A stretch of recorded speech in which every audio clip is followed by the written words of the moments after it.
Hello and welcome to this evening's episode of Critical Role. We'll be with you in just a second. Unfortunately, we're down at Travis Willingham tonight, but in Grog's stead, we have the rest of the party venturing forth into the Emberhold after just recently discovering Lady Kima. We shall see what happens very shortly, but in the meantime, let's go ahead and give you guys some character backstory.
Pike grew up in the outskirts of town, near the Bramblewood.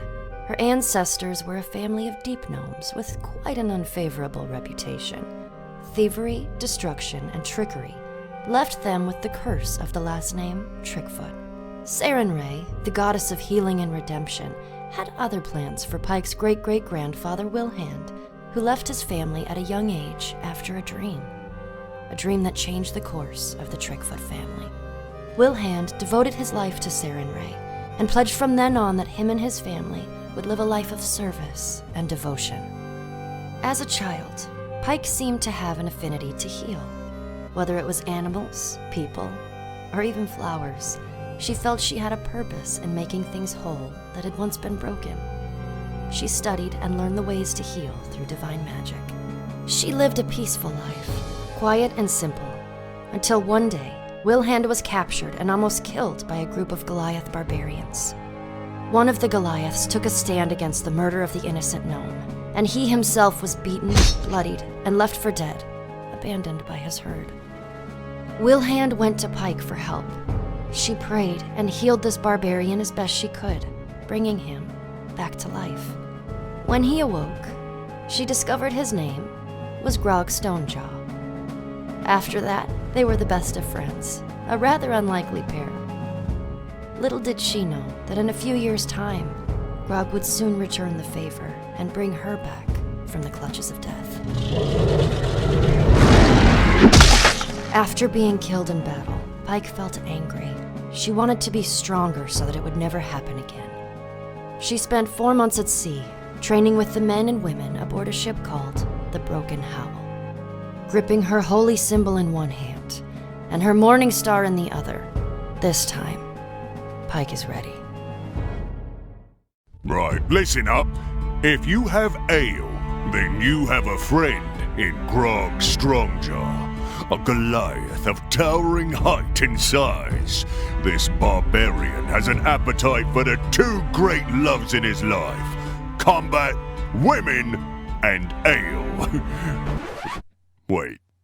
Easily the brains of the group, Grog is often consulted for his vast knowledge of shapes, colors, and shiny things. Also ale. In his early years, armed with his two-handed great axe, Grog often enjoyed proving his might amongst the ranks of his family's wandering herd.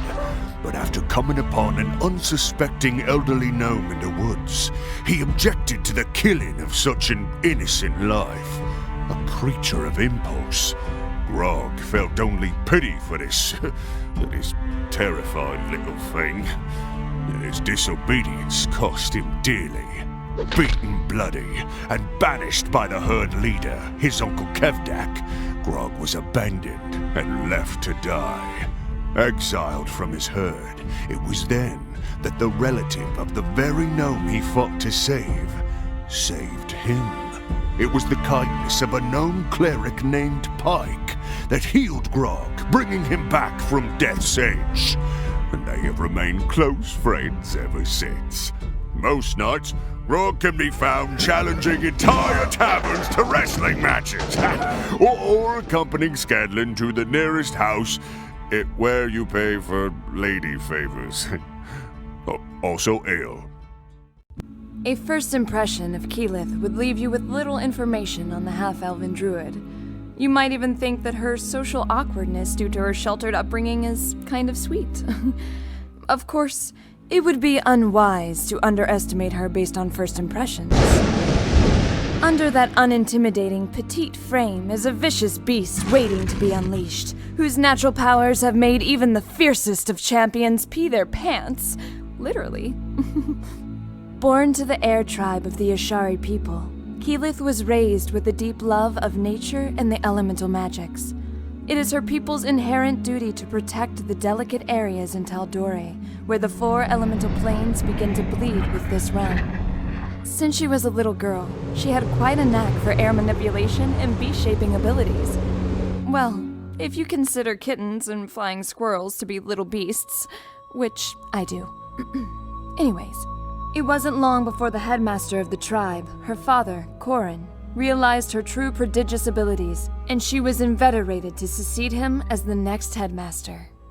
Just like that, her jovial childhood was stripped and replaced with endless spell memorization, teachings from ancient traditions, and exceedingly high expectations. Every druid leader-to-be must embark on a journey to seek out the sister tribes in order to introduce and establish respect amongst the fellow headmasters. They call this the Aramente, or Noble Odyssey.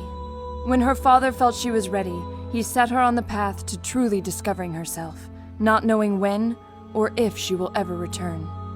As she hiked down the mountain towards Stilben, she meditated on the task ahead. Part of the Aramente is proving yourself a strong warrior, a valiant protector, and a wise and compassionate leader. With this knowledge, one thought plays in repeat in her mind. Is she even worthy? Percy was the third of 7 children, born to a noble family who lived far to the north, in the ancient castle of Whitestone. With so many siblings to share the burdens of lordship, Percy turned his attentions to the sciences, engineering, and naturalism. One day, a mysterious couple named Lord and Lady Briarwood came to court. During a feast held in their honor, the Briarwoods violently took control of the castle, killing or imprisoning everyone who would stand in their way. Percy awoke chained in the dungeon, only to be freed by his younger sister. Together they fled, chased by the Briarwoods' men. As they ran, Percy's sister took several arrows to the chest and fell. Percy kept running, eventually jumping into a freezing river and floating unconscious to freedom. He did not remember waking up on a fishing boat. He barely remembered the next 2 years as he slowly made his way as far south as possible. Then one night, Percy had a dream. A roaring cloud of smoke offered him vengeance against those who destroyed his family. When he awoke, Percy began to design his first gun. Oh, you haven't heard of Scanlan Shorthalt? Well, gird your loins, ladies, because he has his eye on you. A talented musician, master of disguise, and dashingly handsome in his own mind, Scanlan sings songs almost as much as he sings his own praises. Born a poor gnome, Scanlan used his endless charm and soaring tenor voice to croon for coin and support his single mother. One day he was discovered by a half-orc promoter and joined Dr. Dranzel's spectacular traveling troupe, where he learned the ways of the world and honed his skills as a bard extraordinaire. A loner much of his life, Scanlan has never quite come to terms with the violent death of his mother at the hands of a goblin invasion. While his years on the road provided many, shall we say, educational experiences with the opposite sex, deep down Scanlan yearns for the one thing he's never known, the true love of a fellow gnome. Still, Scanlan considers himself a lover first, performer second, and fighter distant third. On the battlefield, he'll support his allies, but rarely draws blood, unless it's to protect fellow gnome Pike. Count on Scanlan for a hearty laugh, a rollicking song, and a twinkle in his eye that melts hearts and makes the females swoon. Greetings and salutations. I am Tiberius Stormwind. I hail from a town called Tyrix, located in the heart of Draconia, born from a politically respected family. At the age of 15, I succeeded in passing the Sorcerer's Rite, showing prodigy-like control of my magic. The judges and the Draconian High Council were amazed at how powerful my spells were for how long I had been training. At 20 years old, I was the youngest appointed member of the Magic Guild in Draconian history. For the next few years, I almost went mad from the malaise of being a guild member, as it's rather boring.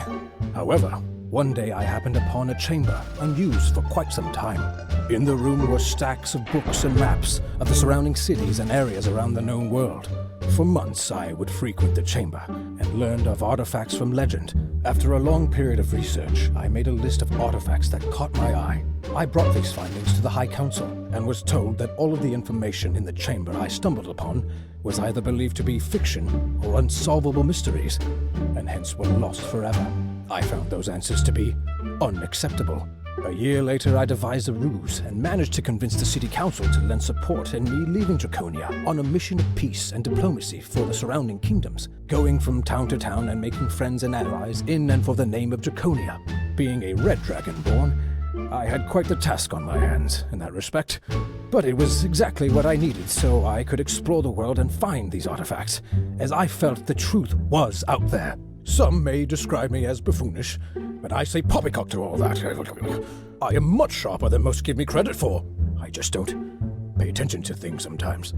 I've also been known to be rather cunning, loyal, happy-go-lucky, and, well, dangerous. I can't help but show my true scales every now and then, but overall I think I'm quite friendly for a dragonborn. Never entirely welcome in the company of elves or men, Vax'ildan learned at a young age to skip past formality, preferring instead to invite himself in your door. Along with twin sister Vexalia, Vax was born by a chance encounter between elven royalty and human peasantry. Raised by their mother in their early years, the twins were eventually sent off to their father in the elven capital of Singorn. But their cool reception among the elves there never warmed, and their time in the capital didn't last. The siblings stole away one autumn night and set out on the open road. After a few years of wandering, they eventually decided to return to their mother and journeyed back to the lands of their youth. But instead of finding their childhood home, they returned to a pile of rubble. Their mother was gone, their home burned to ash. Pressing the townspeople for answers, they learned of the day the dragon came.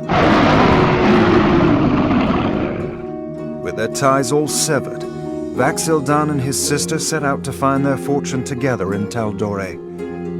An outsider since birth, Vax quickly learned to solve life's challenges in his own particular way, often by sidestepping them entirely. And when his knack for circumventing adversity isn't enough, the way of blades the elves schooled him in more than makes up the difference. Like so many half-elves, Vexalia has spent most of her life suffering the cool reception of a people who don't fully accept her. Born of a human mother and an elven father who only later in life took an interest in their existence, Vexalia and her twin brother Vax'ildan quickly realized the only people they could truly rely on in this world were each other. It was at the age of 10 when the two were taken from their mother and brought to live in Singorn, the isolated elven city for which their father was an ambassador. He quietly took them in, but always kept an icy distance, and after too many years of disdainful looks, the pair decided to leave his indifference behind and set out on their own. Vax took to the cities, stealing small trinkets and learning the ways of the thief, while Vex kept to the woods. She preferred the isolation. Always the keen observer, she learned to hunt and to track, to spy and to shoot, and through a series of fateful events, earned herself a companion in the form of a bear. Her own stolen trinket, to fight alongside her and protect her fiercely. Also, he is adorable and gives expert massages.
Hello, everyone, and welcome back to the next episode of Critical Role.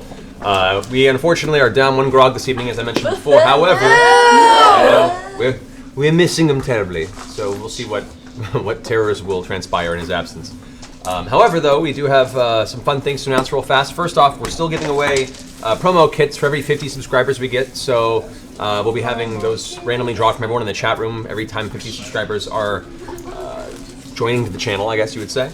Also, every 10 subscribers, we're giving away Steam keys for different games, so also cool giveaways, which is kind of fun. That's cool. I want to take a moment also to mention our charity. There, that's the word I was looking for. It's been a long day. Our charity, 826LA, which we're putting up links in the chat room for you guys if you're able to donate. It's a fantastic program that tutors children, helps with creative writing and general literacy skills. It's a wonderful program. You can look it up at 826LA.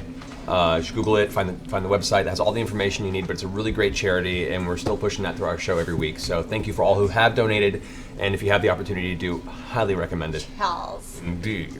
Also, wanted to let you guys know we have, Marisha wants to mention a cool sponsor tonight, or at least a promotional push we're pushing. Yes, friends of the show, Espionage Cosmetics, hooked us all up with some awesome nerdy manicures. If you can see, we'll tweet pictures of our nails. Yes. So yes, we're all wearing awesome nails, and we're going to be doing a giveaway from Espionage. Their tabletop bath bombs, which have awesome D20s. So D10s, technically. D10s. Or there's a D10 and a D20. No, there's a D20 and you're there's right. a D10 and there's a percentile die. You're right. I saw the wrong side of it. My apologies. Forget So I said D10. yes, and we'll probably also go ahead and throw in a Critical Role signed picture as well with this. What you have to do is tweet at Espionage Makeup is their Twitter, at Espionage Makeup, and hashtag Critical Role, and tell them what your favorite character is from Critical Role and who your favorite nail reps are today, and then we'll pick at halftime a winner. Indeed. So fantastic. May have some more stuff down the road we'll be able to talk about, but in the meantime, let's go ahead and get everyone caught up to speed with what has transpired recently on Critical Role. So, the party, to give you a quick overview for those who have just joined us, they were given a mission to seek out a female halfling paladin named Lady Kima of Vord, who had been missing, going on a vision quest, apparently seeking some deep, dark evil that had begun to simmer and grow beneath the dwarven city of Craghammer.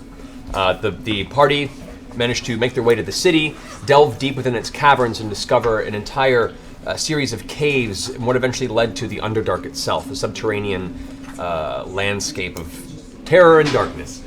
After a series of battles with some Duergar, which are kind of ashy-skinned evil dwarven offshoot people characters, and a few brushes with some Illithids, or mind flayer creatures, they managed to befriend one, or I should say ally with one, named Clarota, who's been traveling with them, who was apparently kicked away from his society and wishes re-entry to save them from the kind of ominous presence of this unseen, barely spoken entity called Kavarn.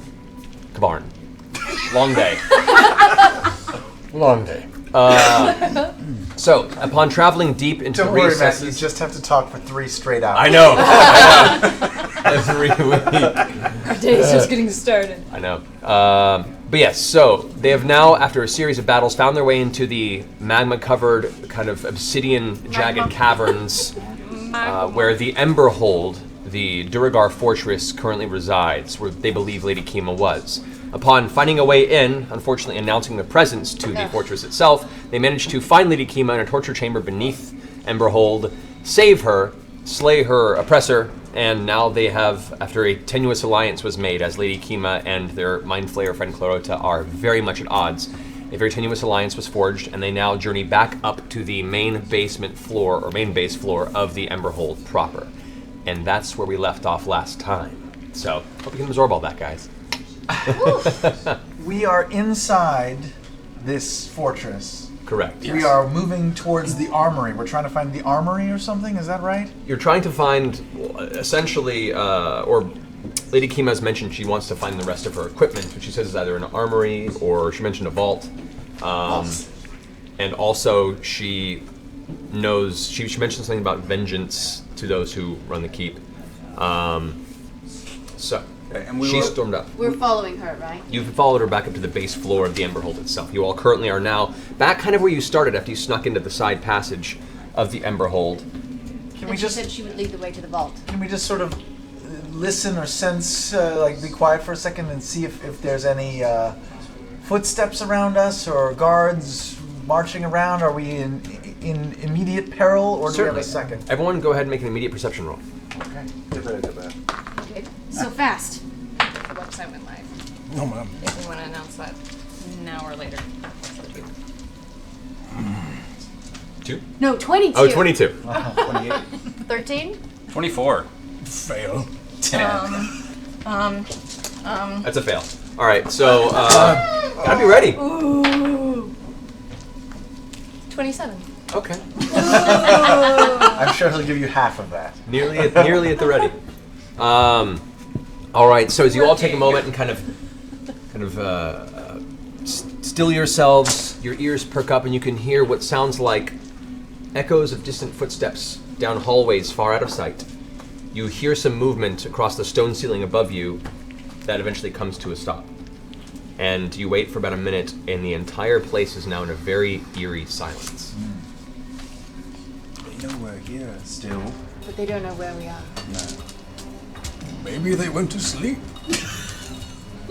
Lady Kima, do you remember where the vault is? Do you remember how to get back there? Kima turns to you, her eyes still peering back, and she's creeping towards the edge of the hallway. She looks back at you briefly and says, I've only seen half of this stronghold before they captured me.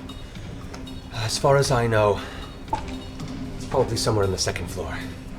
What floor are we on now? Ground floor. Ground floor. Right, cool. So it's just one up.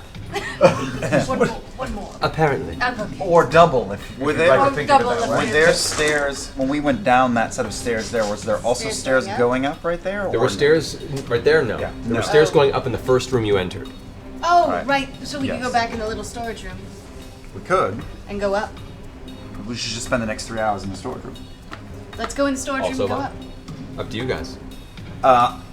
Lady Kima, allow me to take a peek around the corner. See what's going on. So I'm gonna go stealth Okay. Go ahead and roll stealth. and inch past her. That's good. 29. 29, all right. She begrudgingly steps back. You can see there's that kind of that eagerness to get in some sort of a fray or to feel something else bash against the side of this great sword that she borrowed from you guys. She lets you pass. Creep up along the edge. As you do, you see back here there is in the middle of this hallway a series of doorways and what looks to be a large room in the center of the chamber where 2 Duergar currently stand.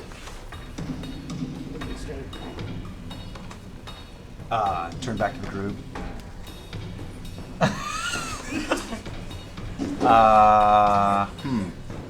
Alright.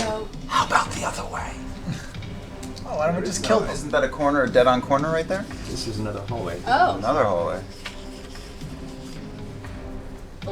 Sneak up yonder, maybe? Let's go kill the Duergar. How dark is it in here? Is it light? Dude, I go kill the No, it's pretty dark in here. Like with low light vision, you're able to see maybe a good 30, 40 feet ahead of you. Well, no, There well- are a few of those red crystal clusters that give off a little bit of light incrementally, but Duergar themselves, you've gotten to the point where you see they like it very, very dark. They actually aren't needing light. This is more of a courtesy to guests they may have. So potentially, brother, we could take them both out if you throw a knife and I do an arrow. Wait, didn't we see further past that? Because that's No, where this where Grog did is the area that we haven't been in yet. Yeah. I just put up a hand, I thought that's the and hallway then where sneak, we all got out of the way. slip around this direction. Downstairs.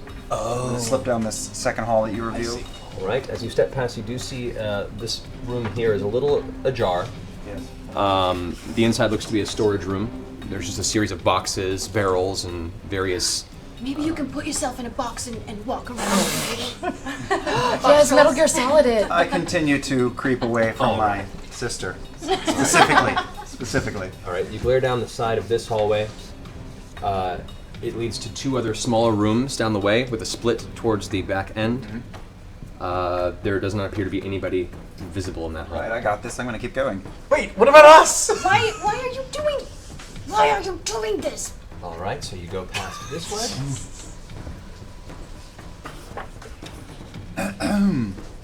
Then look Dude, Duergar, we can take them out in a second. down this hallway. There appears to be an opening to this room, no doorway. But my brother goes on a field This trip. additional room, you do not currently see an entrance. An opening that's not a doorway, or? I mean, there isn't a door in the way, it's door just an open. All right, so I'm going to press against the wall, up to the edge, wait for like 5 seconds, see if I can hear anything, and then if not, curve around and peek in. Perception roll. Zub, zub, zub, zub, zub, zub, zub. 20. 20. You take a moment and listen. You hear what sounds like a light crackling of some sort of a fire, and the occasional dull ring of metal being hit against metal. Yes. What was it? Metal against metal? Okay. I'm going to get low to the ground and peek in the door. The armory. All right.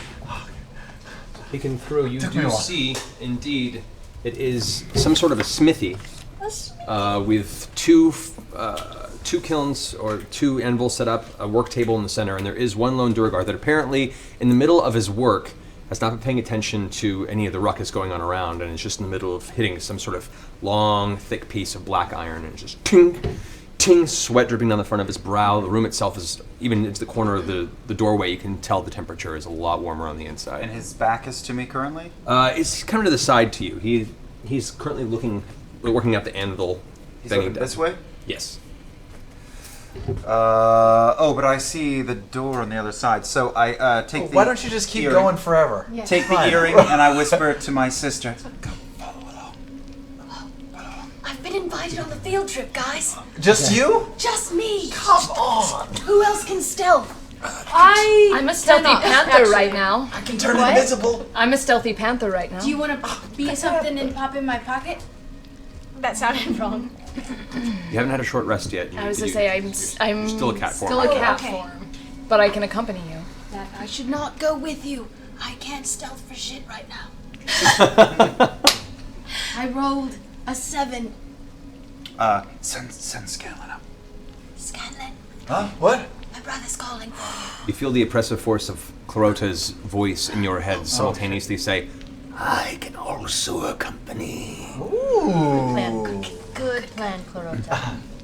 All right. I'll step ahead and go invisible. All right, so mark off your next Yep. visibility spell. As you vanish, Clarota also kind of waves his hand for a moment, and his image disappears the same way Scanlan's did. Ooh, he does that too? Apparently. What did he do? He went invisible. Went invisible. Right. Look, that's scary. Cute. Yeah, Alright. sorry. So the two of We're you. walking down a hall. Nobody's watching us. As you're humming to yourself. Oh You're fine. You're fine. You make your way down and eventually towards the back of where Vax is I pressed can against. feel Scanlan's flute pressing into my buttocks. no! That's not my flute! So I turn to them, and then I pass the door. Okay. I'm going to go around the corner to that other door. All right. And now I'm going to stab a Duergar in the neck. All right. Go ahead and roll for an attack. Just a simple. Natural 20, natural. That's how you start the game. Start the day. It's a good day. I feel like it's gonna be a good day. Alrighty. So, go ahead and roll damage. This is sneak attack because he was not aware you were there. I'll just use my keen dagger, I think. 4 plus 7 is... this is a pencil, right? Okay, 11. How do you make it work? 11. All right. 8. 13. We get him in the neck so we can't yell. That's 33. 66. You don't multiply the modifier. The modifier goes on at the end. 66 So it's the dice roll plus your sneak attack multiplied by 2, and then the dex modifier at the end. Okay. Just the plus. That's a lot. Okay. The plus 7, I think, right at the end. Yeah, that's right. So that So was it's the 4. damage plus the sneak attack, double that. And then add the plus 7 at the So end. 4 plus... That's 28 times 2 plus 7. 26. Splitting hairs here. That's enough. So 1 plus 2 plus 2 plus you 1. hear this tink, tink, tink! That's it. Without even a guttural noise, the dagger buries itself in the base of his skull. You see him just slump down to the ground. I catch the hammer and I start going tink, tink, tink, and wave the two invisible beings into the room. Hey, what happened in there? We're here. We're ready to fight. What do you need us to do? Kima, at this point, Kima. you can see her, like, her hand kind of tensing around the sword. She looks back at Grog, whose hands are also ringing this great axe. I want to kill something. She kind of glances off to the side and sees the other Duergar that are there. Right. Go in. And she's going to go ahead and run around. Oh, see? Don't this waste is my why we natural don't- 20, Kima. I know, what you doing, girl? Man, you can't control Kima. This is why we don't have AI in the party, guys. Yeah, no. You can't control the AI. Can I? NPCs, No, you guys man. are telling a very, very angry woman right now to be patient. Doesn't seem to make a Can I ruckus. sneak up to the corner? She's okay. Never the- play with NPCs. At least, so I can be ready to attack those two Over to here? bastards. Alrighty. I'm gonna Trinket, look who to hasn't my seen you in left. a while, sneaking to your back. I sit there and I kind of pet him as I look around the corner. Okay. Trinket is enjoying the petting. Alright, so that Duergar's down. The current armory section appears to be completely open and at your disposal. There are a series of partially made weapons kind of scattered in a pile. There are some ingots and even some raw iron material kind of in the far corner.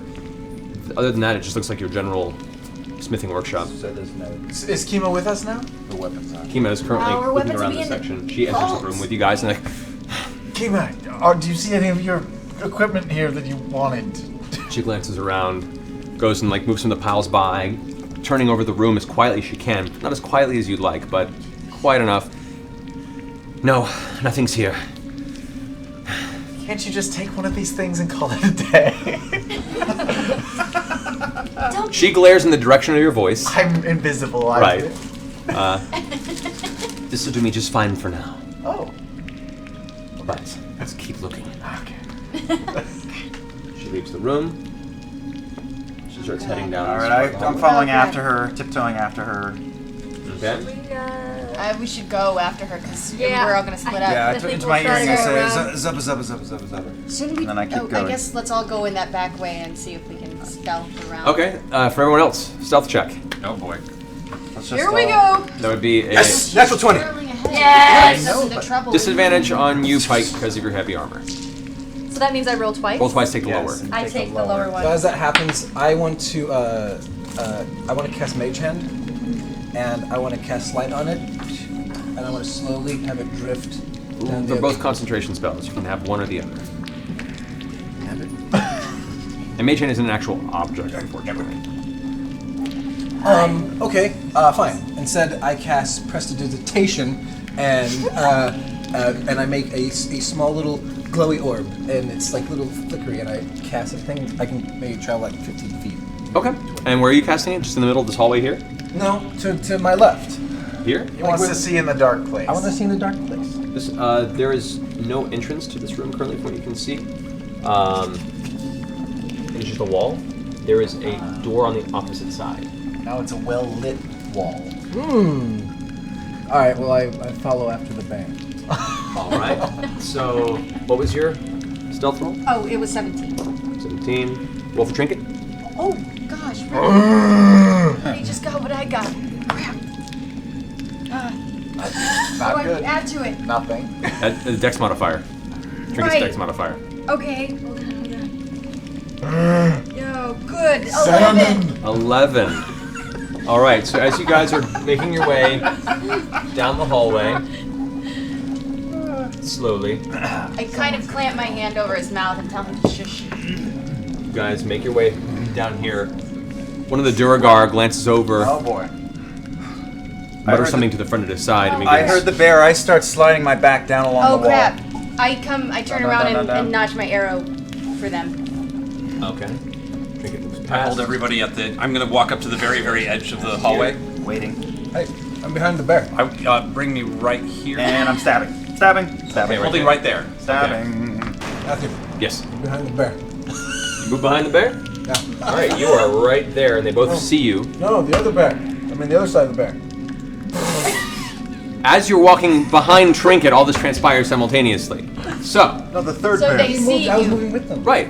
And they saw the bear, and then saw something move behind it. Their attention was gathered. They see you, and they start walking Stabbing towards. Duergar, stabbing However, Duergar. as they pass there, you go ahead and get one shot at this guy as he passes past you. Go ahead and make your attack. I wave at them. Okay. Can I go ahead and move up next to Percy? Hello? I don't think they're our friends. Why is that? That's Unfortunately, the space is a little limited for your size. You're gonna have to wait for the rest of them to let you by. oh well, can't like Grog's behind me. He's not here, right? Where's Grog? He's big. He weighs 600 pounds. You're a big cat right I'm now. a big kitty. I got 15. 15? 15 does barely hit. Okay. So, same keen Go ahead dagger. and, as you whip around the corner, fire 2 arrows. 17. All right. Second one. Oh. Same guy or both different targets? Same target. 'Cause Okay. There's one in front. One in He's front, attacking yeah. the other one. Yeah. Yeah, that one hits too. That's 19. Both hit. Go ahead and roll damage on both. 32 for me. Okay. Yes. So as you watch them both walk past you, one of them just continues past with his hammer out, kind of rushing towards whatever he sees moving at the end of the hallway. Probably Tiberius after a trinket. The next one that comes past you, you reach around and just take your dagger and swing it across the back of his neck area. You manage to sever the base of the spine, and he just crumples into a pile in front of you. The other one, damage. 22 with the 2 arrows. The 2 arrows. 9 and 13. Both arrows impact his chest. The Duergar kind of steps back for a second, surprised by the moment. Looks really furious and begins to step forward, his size enlarging. I knock him right in the face with the butt of my gun as he rounds the corner. All right. Go ahead and make a stealth. Go ahead and make a stealth check to see whether or not he sees you. I can't use my previous stealth roll. Not for this point, because it's an active one. 8. Okay. I think that's. So you still get the attack, but you don't have advantage because he's aware you're there. As he's running past, he looks over and glances and sees you at the corner of his eye, just preparing for the blow. So go ahead and roll your attack. What do I add to this, by the way? I've never done the physical attack. Well, you're hitting it with the blunt. So go ahead and roll a d20 and add your strength modifier and 4. All right. Natural 20. What? Look, it's flashing! And It it flashes! It's a natural 20. All right, so go ahead and roll damage. It is a 1d4 plus your strength modifier. It's a good day. So that would be 2d4 plus my strength modifier because it's a natural 20. Correct, yes. That's 6 points of damage. Well, it's 5 on there, right? My strength modifier is 1. Okay, so it's 5 times 2, it's 10, plus 1, 11 points of damage. 11 points of damage. Which will do it. As the Duergar sees you, is rushing past with the hammer, about to pull back and swing at you, you rush out from behind the corner with the blunt end of your weapon and just crack him in the side of the temple. Girly scream. What was that? We're good. We're good. Unconscious on the ground. Alive, He's but not dead? unconscious. Oh, can I, so he's at a disadvantage, basically? He is incapacitated. So can I go up to him and slit his throat with my Mace of Disruption? You Make sure he's dead? if you'd like to. Yes, I want to. Okay. That's really bad. Is that really bad, though? Pike walks up and grabs the Oh, back wait, of the Duergar's we're making hair, my pulls it gadget back, and using the jagged edge of her mace of disruption, tears open the throat of the Duergar, which then spills all They're bad this guys. blackish ichor across the She's ground. going renegade, folks. She's going renegade. I just wanted to make sure he didn't come after us. Grog had a looks family. impressed but also slightly worried as the men who grew up alongside you. All right, so that happened. Duergar. And she says, "Okay, I'm going to dismember the body. Hold on." Like torture weapons. Because I'm invisible in the thing with Lady Kima, I kind of get up on a stool to see if I can catch some cleavage. Kind of like just peek over, peek in. The leather armor that she Got some wore creepers is a in our full party. torso covering leather armor piece. I apologize. I give up. Sorry, Scanlan. She is. Sorry, I didn't see. Which, by the way, it's not just so much the fact that Pike did it; it's the fact that Pike did it by running a jagged, like blade-edged mace across someone's throat. It was less of a They're not slice gonna get and really more mad of at me. Serration. We'll see. He's really bad. They're really bad guys. They're super bad. The Duergar are so bad. Right, She'd Pike, probably but be happy. man, that was rough. We'll find out. He had little Duergar back at home. So, Given this case, now the rest of the party is able to move forward. This hallway now, you can only see about that far down with the current light source. See, Kima is now moving across this She's way. just going? Go listen. Oh, she's All still right. going that direction? All right, I'm tiptoe jogging behind Kima. I'm gonna follow her as well. Can we I don't do know, something to everyone's slow her down? I can stop her if you want. Well, I mean, we don't want to stop her. I just want to be like, hey, chill, You know what? girls. I bet she's pretty noisy. It's Leroy too. Jenkins. This right is now. precisely We just why have to make you sure. Wearing leather armor, she's not very noisy right now. Oh, okay. Just carefully place a hand on Kima's shoulder and do a little sort of curtsy motion. Allow me, I can. Okay, as you do so, she kind of stops and looks back up your shoulder and gives a begrudging nod. But you can see she's there's shaking. Her hand holding the greatsword is currently shaking with rage. I say 2 words, 3 syllables. All right, so passing down this hallway, it leads down to an open doorway and a closed doorway immediately to your right, and then the room the doorways to your left, and to the right you see another wall to another room, but you don't have a doorway currently available. So door on my left, door straight ahead, right? Correct. Okay, I inch up to the closed door on the left and place my ear to the door and listen. Okay. Make a perception check. Yeah. Natural 20. What? Seriously. It's gonna be one of those nights. That one.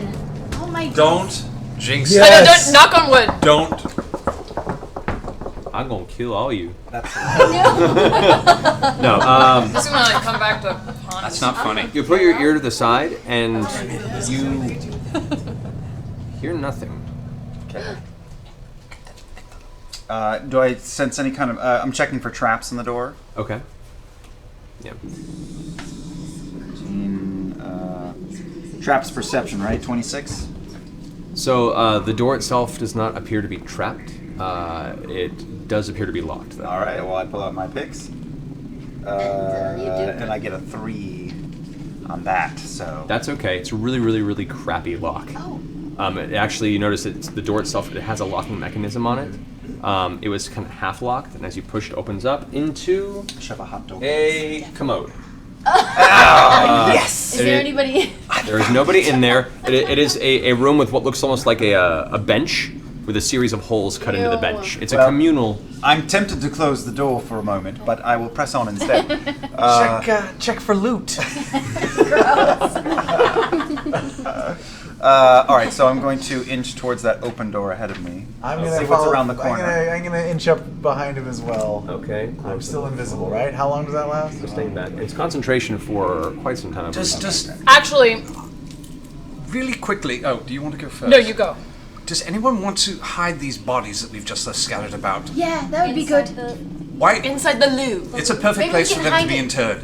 Oh, that's true. Yeah. So, that's- Pike, Hold still, please. I'm not moving. Eviscerate the bodies. I'll walk over in tiger form, and I just grab one by the scruff and start. Who else Okay. is strong? Grog. Dragging Grog it. does the other one. Grog helps out. You guys move the two bodies slowly over into the restroom. We kind of prop them up to kind of like Look like weakened they're- and Bernie's them. Yeah, make them just look like they're Having you know, a passed out. rendezvous in They're the Friendly. bathroom. Yeah. Very Okay. friendly. So they're both gently laying back, like they just got really drunk and barely found their way to the And toilet. throat slit. Yeah. Yeah. It's really Well, rough we blockage. take that one and kind of like lay them forward. Okay. into the Hell commode. Yeah. immediately. All right, so Yeah. not a worry. You guys bring that the commode area there. Good. All right. Well done there. Yes, thank you. That Grog's come over here as well to help. Now, looking down this hallway here, you can see Who we got? Who we got? this side. All I want to do is find the damn treasure room. I want to Looking into remove this all room, those looking at treasures. the cross, Yeah. it appears to be Oh. a Barry. barracks, a room that is just filled with different beds, all apparently empty. Can I? Oh, they're up and looking for us. Apparently empty. What Do you I? can see. Do I? Can I use my keen smell to see if I smell any Duergar in there? Sure. So you slowly approach Oh boy. the door using your keen senses, which opens up this hallway a little bit visibly to you. You can see it goes back quite a bit. Sniffing this room, you can tell that there were Duergar there recently.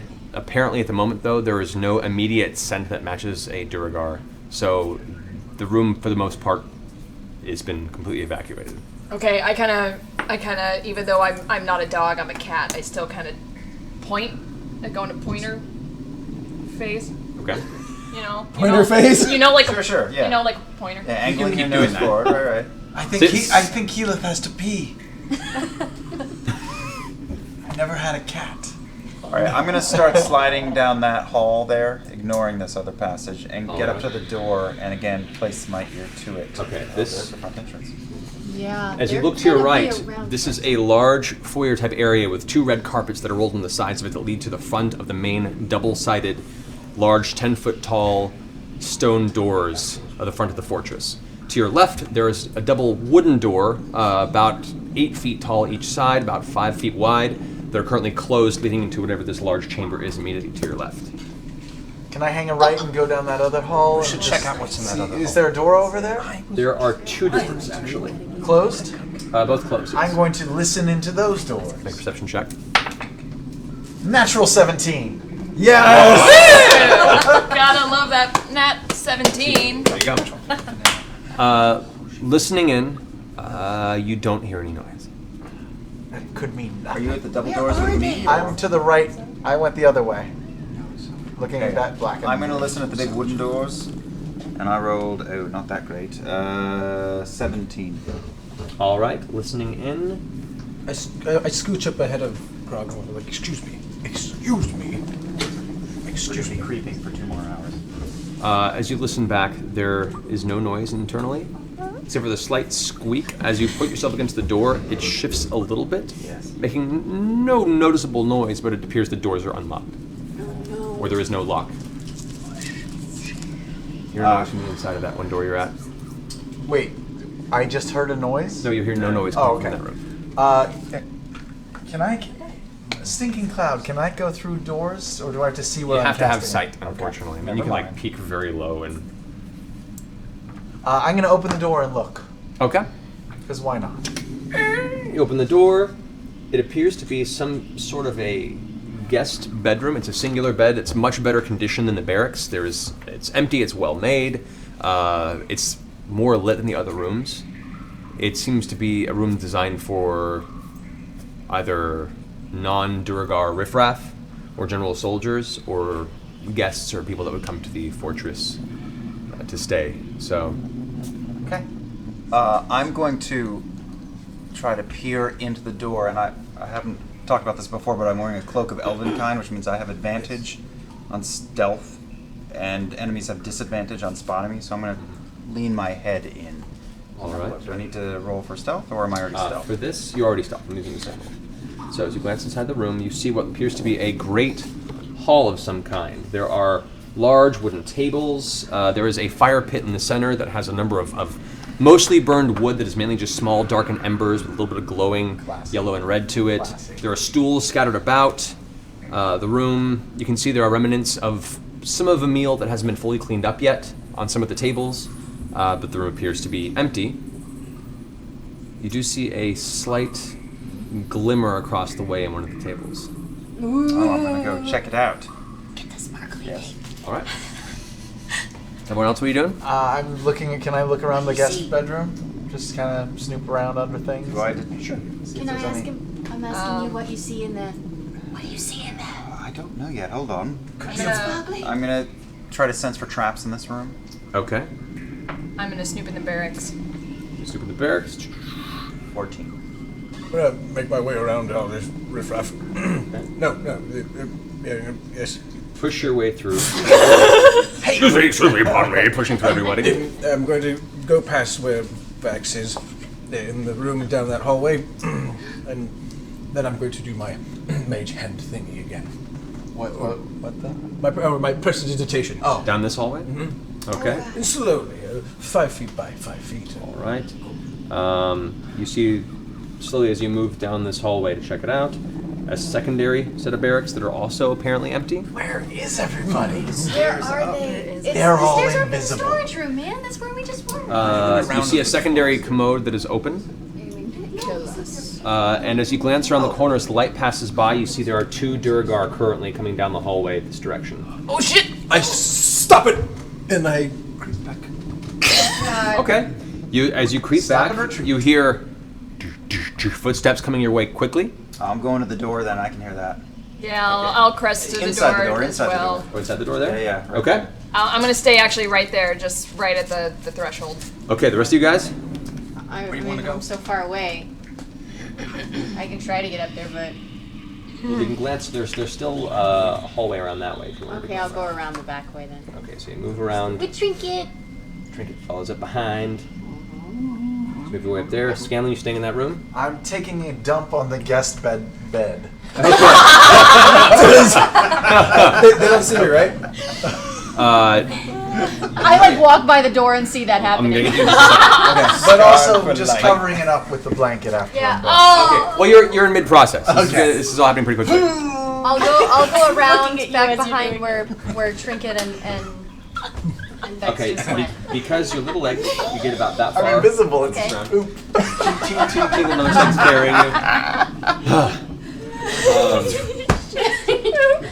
Then you move into the corner. Clarota, Apparating still the invisible from behind.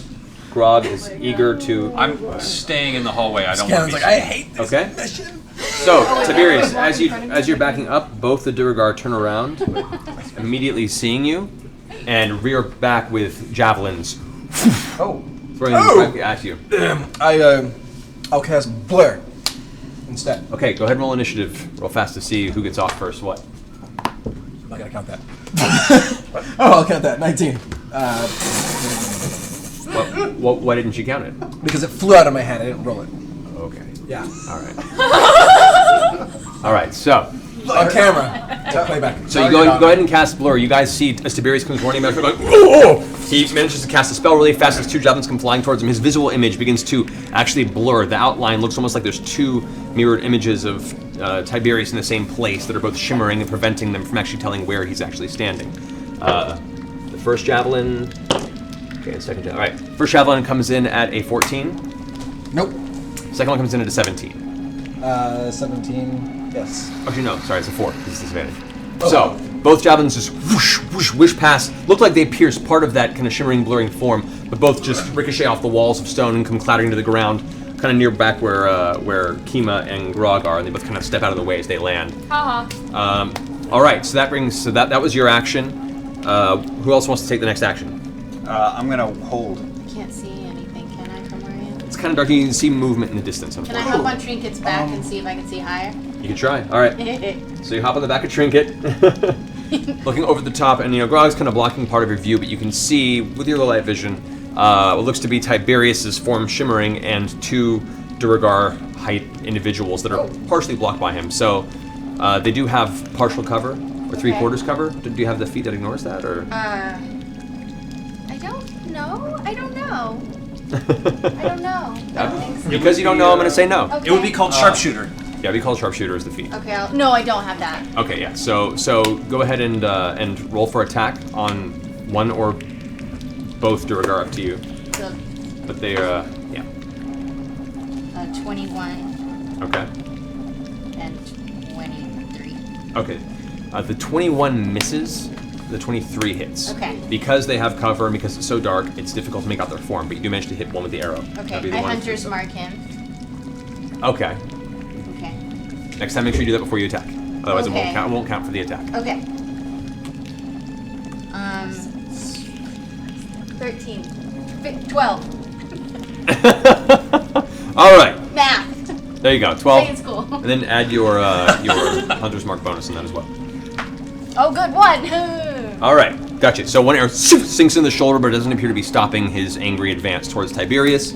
Let's see. You're staying where you are. Wait. All right. You guys are actually kind of like pinched off in the hallway right here. So as you guys are all kind of pinched off to me. as you're doing this, Tiberius, you're right there. The two Duergar catch up to you, and both, now the javelins out of their hands, pull out their hammers with their bonus actions and come down at you with an attack each. Run, That's going to be a Tiberius. 6. Nope. And a 17. 17 hits. Okay, yeah. That blow is saving you, man. All right, so as the one, both Duergar are kind of like swelling with frustration and anger. It's an ability you've now gotten to the point where these Duergar can actually temporarily increase their form for stronger blows and attacks.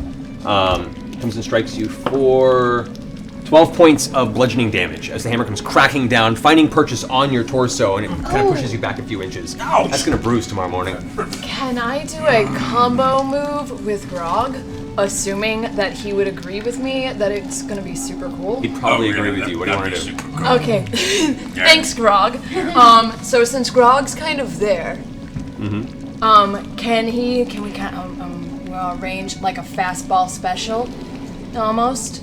So have him like kind of go up and crouch, and then I'm gonna bust out. How are you gonna communicate this to Grog? Here, with like you know. I'm gonna have to say, unfortunately, that's not gonna work out for this moment. Grog's attention is on the Duergar, and you are a giant cat.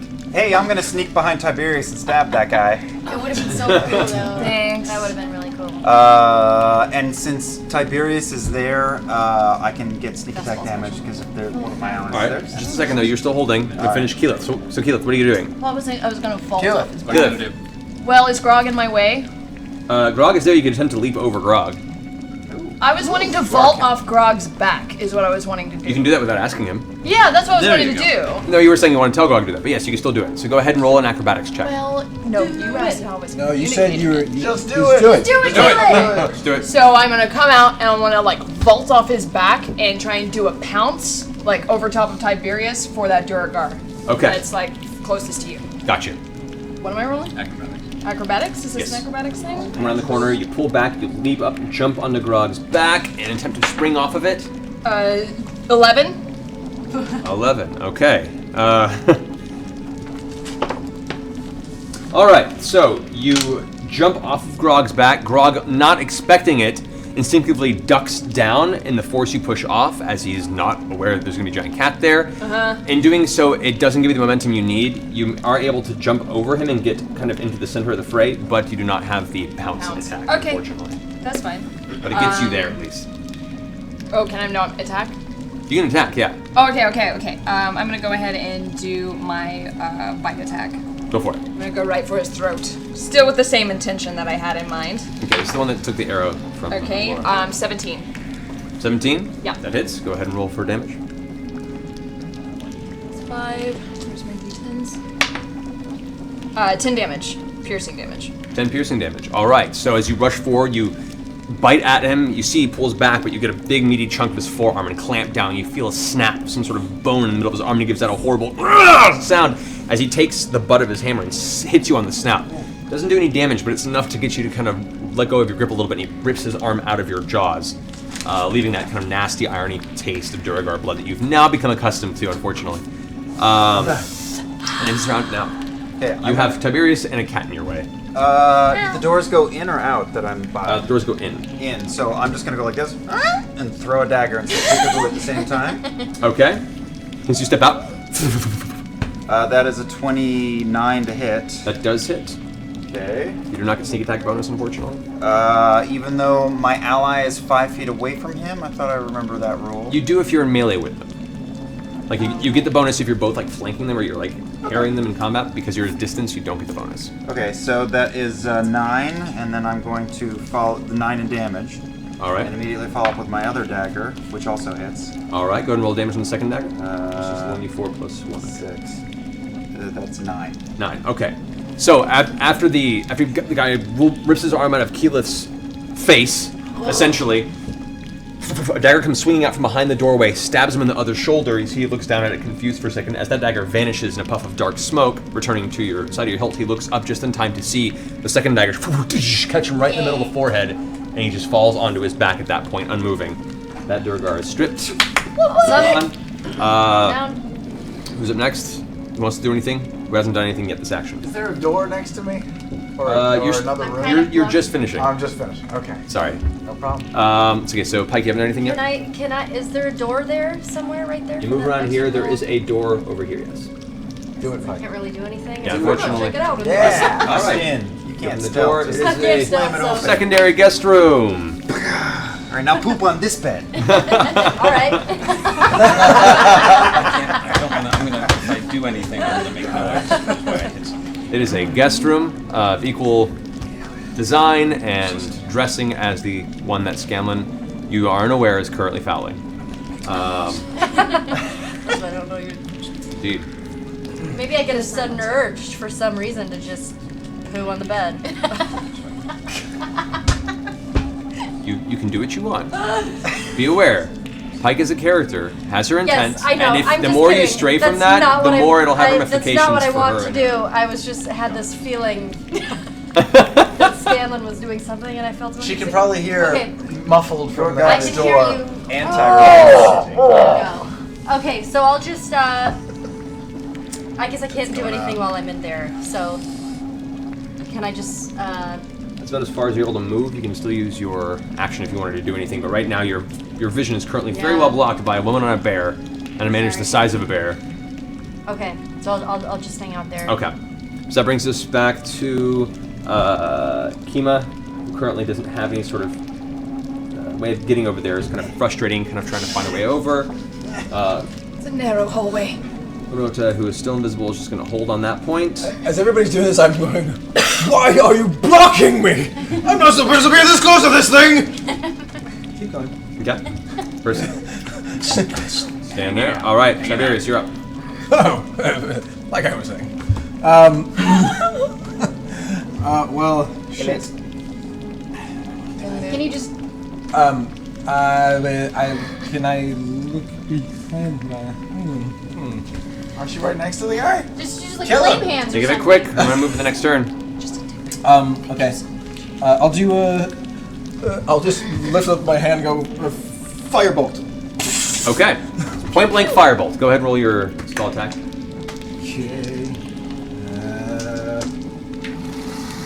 Okay. 20. 20. All right. That'll hit. Go ahead and roll for damage in the firebolt.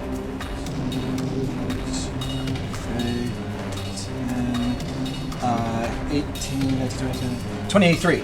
23 damage? Yeah. All right, so as you simply pull back and you release the blast of firebolt energy, the Duergar, who is currently harrying you with his warhammer, takes the brunt of it right to the bottom of his face and his torso. The studded leather armor that he's wearing kind of tears open with a sheer flaming burst and the impact of it, and you see most of his skin is charred and burned at that point. He reels back for a second, looking very, very hurt, but not quite put down yet. As my bonus action, I'll spend 2 sorcerer points and do it again. Oh. Okay. And I'll roll for that. That's 22. All right, the second blast, as he reaches back, before he can even get a chance to get back to his feet, the second blast hits. This time it sends him off of his feet, flying about 5-10 feet back, skidding across the ground. 15 damage.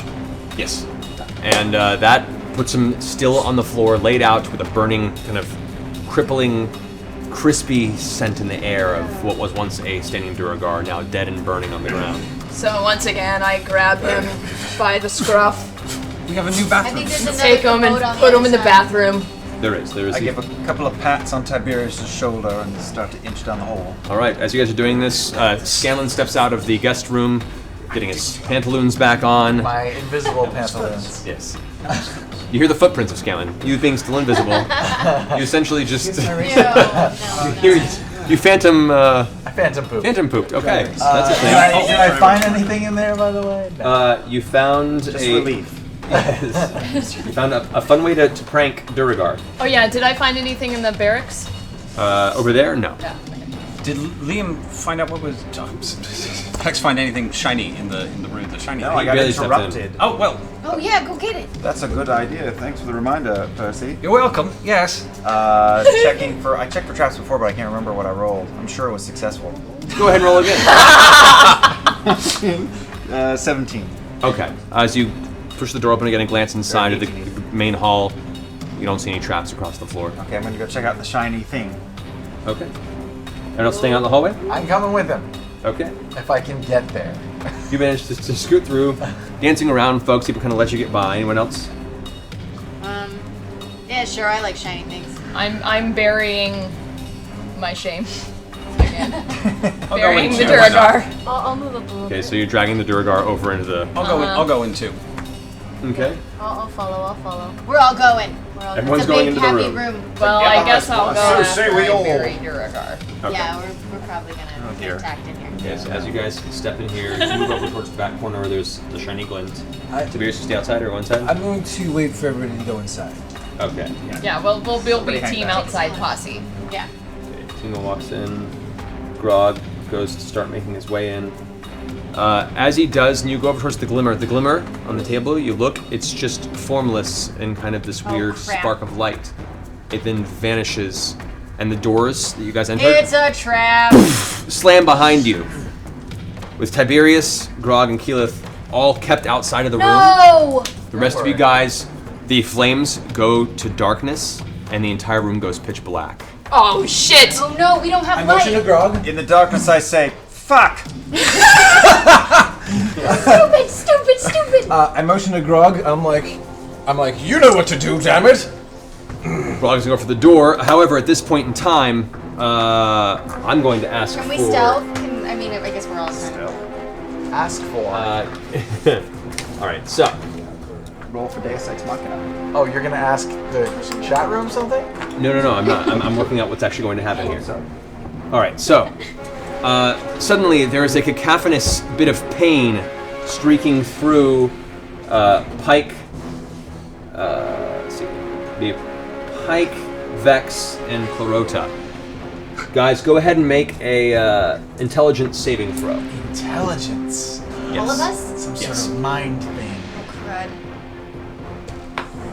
There's no Intelligence. Oh! No, I don't get an advantage. 13. Well, not you. You don't have to remember. No. No, just you two. So what? Oh, never mind. That was such a good roll. What was that? That's a 1. Okay. I rolled a 1. So in the darkness, suddenly there's this searing pain, like some sort of screaming sound is blasting you from the inside of your very mind. You two are both currently stunned. Oh, crud. Who's you two? Me and Pike. Oh, I did bad things. I did. Actually, get some markers. Shouldn't have. I'm standing. Killed a man while he was down. Alrighty. Wait, so what is... So that means we just can't do anything, We have right? to roll like saving. At every turn, you get to try and break out of it. Right now, neither of you can do anything. Every turn they have to try and break out of it. It keeps going. Yep. It's like a keep going thing. You both are just sitting there grasping your heads. It's like, screaming in pain as your body is unable to function or listen to any sort of thought process. Clarota also, unfortunately, falls victim to this. And is also unable to make any actions. Oh boy. I'm In the darkness. I'm pulling out my flame tongue dagger to try to get a little bit of light in here. Alright. However, Yes. you, as you're currently pulling out your flame tongue dagger, you feel a presence nearby, and with a little bit of embers around the fire, you see, out of nothing, a figure step into view. That apparently was not visible but a moment before. A tall, lithe figure with long limbs, fingers, and a wrapping of facial tentacles coming towards your face. He was invisible. Shit! I see him. I'm gonna stab. I'm just gonna stab. Before you get the chance to stab, you get a surprise attack from this guy. Oh no! What if he sucks our brains out? Alright. That comes to an 18 versus armor class. Yeah, you got me. Alright. So, as you go back for your blade to pull it out, it grabs you by the shoulders and pulls you, and the tentacles wrap around your face and pull you into this horrible toothy maw, and you feel this tearing pain sensation as its teeth begin to dig into your face. No! I'm soon. Okay. That hurts. You take 17 points of psychic damage as the actual presence of the tentacles pulling on your face. You can feel it's kind of grabbing your brain and trying to hold it in place, and you're currently considered grappled. All right. Son of a bitch. Okay. So, Is it now, guys, everyone roll initiative. That was a surprise round. Yes. Surprise round. Yes. You got the drop on us. That'll do. What's going on in there? It's alright. I hear lots of ruckus. We'll be out in a minute. Don't give me that, Scanlan. Oh, Scanlan, you can hear me. No, don't let me touch it. What's going on in there? Oh, we're all dying. Oh, they're all... I said to Grub, they're all dying! Alright, so 25 to 20. They're all dying. No one. Alright, 25 to 20, no one? Almost forgot.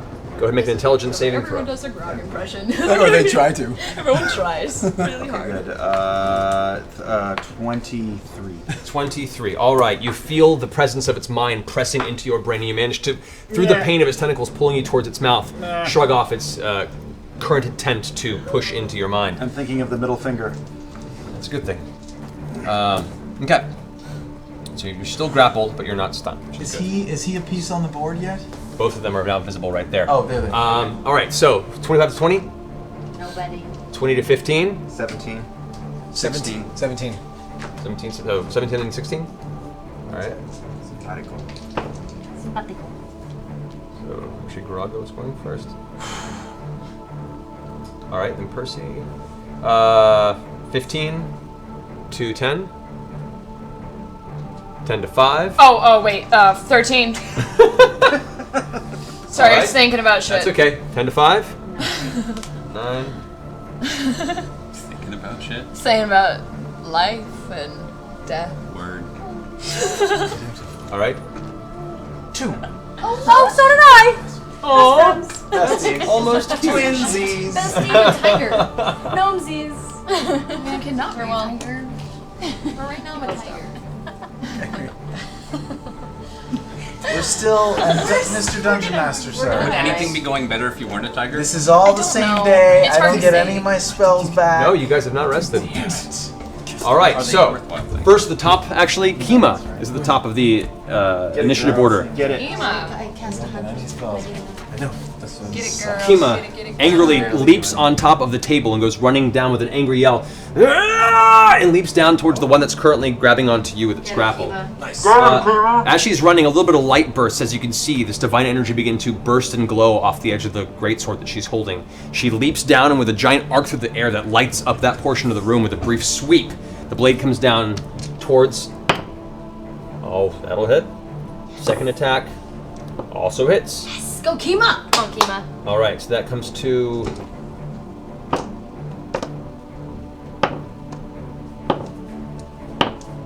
Okay, using her Divine Smite ability on top of that, she manages to deal 37 points of damage to it. Awesome. Damn!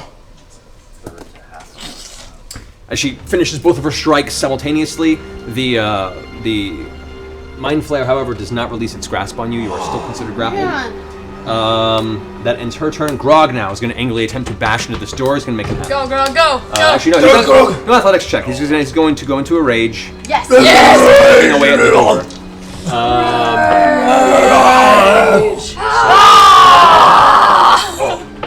I would like to rage. All right, that puts a total of 32 points of damage. That's enough. So Grog just takes 2 big swings. The first one comes through, cracks the door in half, splitting it down the center.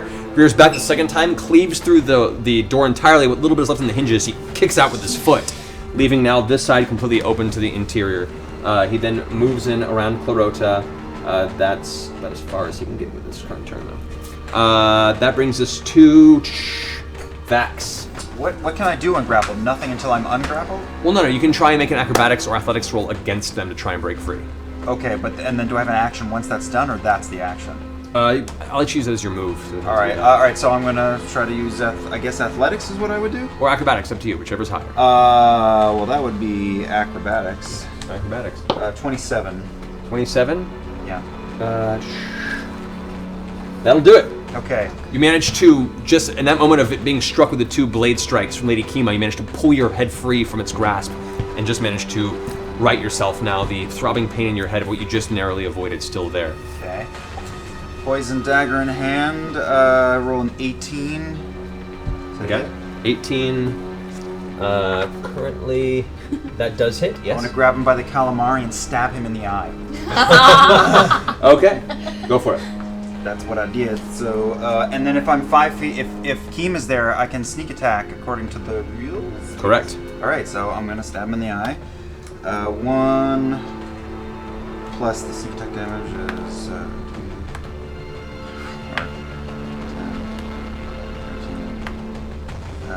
19, 38 plus 7, 45. 45. All right. So as you... Poison dagger. Alright, the poison deck. Are you using the... I think you've already used the daily poison ability once. I don't remember, so it's just a stab. Okay, so, the 45 points of damage. You pull back and you jam it in the side of its eye. You can see as it rears back, a spray of dark-colored liquid kind of warms the side of your face. As you pull the blade back out, it rears back and... You can hear its voice piercing into your head going, I will eat you one way or another. Oh, you won't. Did it distract him enough that we lost him? So that's... I'm really scared. That's your... I mean, I would imagine between ungrappling and stabbing, is that it for me? Or do I get my second? You get your second attack. Okay, well, I think, go fuck yourself. And stab again. 9 plus... Stabby. 19? 19, yeah, that hits. Other eye. No smooth. 2 plus 8. 8, okay. The other, as it rears back and you hear it saying that, you pull back and you grab with your offhand the cluster of tentacles in the front of its face and pull it down. As you do with the inertia, you jam the blade into the other eye. As you do, you hear this last burst of angry scream inside your head before it goes dead cold silent and the mind flare falls to the ground. I fucking hate these things. We're still under it. All right, that brings us to Clarota, who's currently stunned and fails save. Clarota's still stunned. Tiberius. I look through the door. What's going on in here? Are there any enemies I can see? You can see over here, barely. It's very dark in the far corner. You can see just the shape of some humanoid there. Oh. Okay. Is he? What are you doing, Tiberius? How tall is the thing? Well, you can see it's maybe roughly 6-7 feet. Grog's blocking most of it. No, like we're in a bunker, right?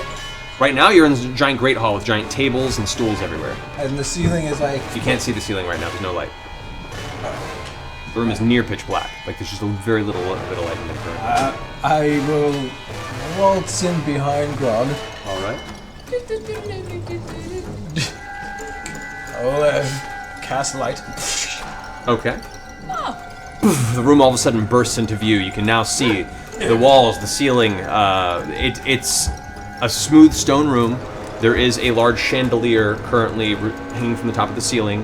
It's about 25 feet up to the ceiling in this current room. There's a big chandelier. That's fun. Indeed. I didn't see. So yes. And now do I see that guy better? You do, yes. You see now there is a mind flayer currently ducking behind one of the tables right now. You can see a number of your friends in the party are currently clutching their heads, silently screaming to themselves, unmoving. Very good. There's another one of those guys over there. Wait, there's another one? Yes. There's two? There's two. I spend 3 social points. How many social points do you have left? You spent a lot over the past couple games. No, I have not, because I didn't do anything last game because I was all recharged. That's true, actually. Okay, I'm just not keep doing track of that. anything. I am. How many do you have left? I have 8. Right You have 8 right now. Right now, I'll spend it to go down to 5. Okay, There's gotcha. math. Cool. Once again, 826 LA, after school tutoring. Good charity. I could have used it. I cast my pillars, or grand columns, as I like to call it, all the way up and smash that little bastard. All right. Smashy, So what's the save to get past that for the spell? He does a dex save, and he takes 66 damage. And the dex save is to see if he is pinned or not. Right. It does make it safe. I believe it's 21. Oh, man. What? Roll the 21 versus your DC of your spell, which I believe is not higher than 21. No. So yeah, so it still takes the damage, but it's not pinned. Which is 15, 18 points damage. Okay, 18 points of damage, and manages to pull out of the way just in time as it slams into him. He darts off and catches himself on the ground, kind of slowly levitating above the ground as he comes to a stop. The pillar then slams into the roof. This section here actually splinters part of the table, which is now kind of lift off kilter at an angle. Yep. So does that mean he's in the air for like a whole round? Because how it works is he's all the way up to that height, but he has to come or fall back down if he makes the save. So he has to travel that distance. So does he cast levitate as he's coming down? How I'm playing it is the impact of the pillar suddenly slamming him from underneath is what does the initial damage, and he manages to roll off before it slams into the ceiling of the pinnacle. Okay. So, however, that ends your turn.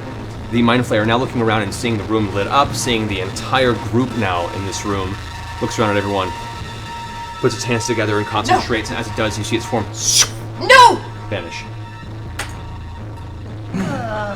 Damn it! A few seconds pass, you guys manage to shrug your stun, and Clarota as well. Whoa, what happened? That's not good. No, we're here. They really know we're They here. really know we're here. We need to get out of this room then. Let's just search the rest of this floor as quickly as possible. As quickly as possible. Oh, Grog, can you always put down the dust of tracelessness? All right, I will.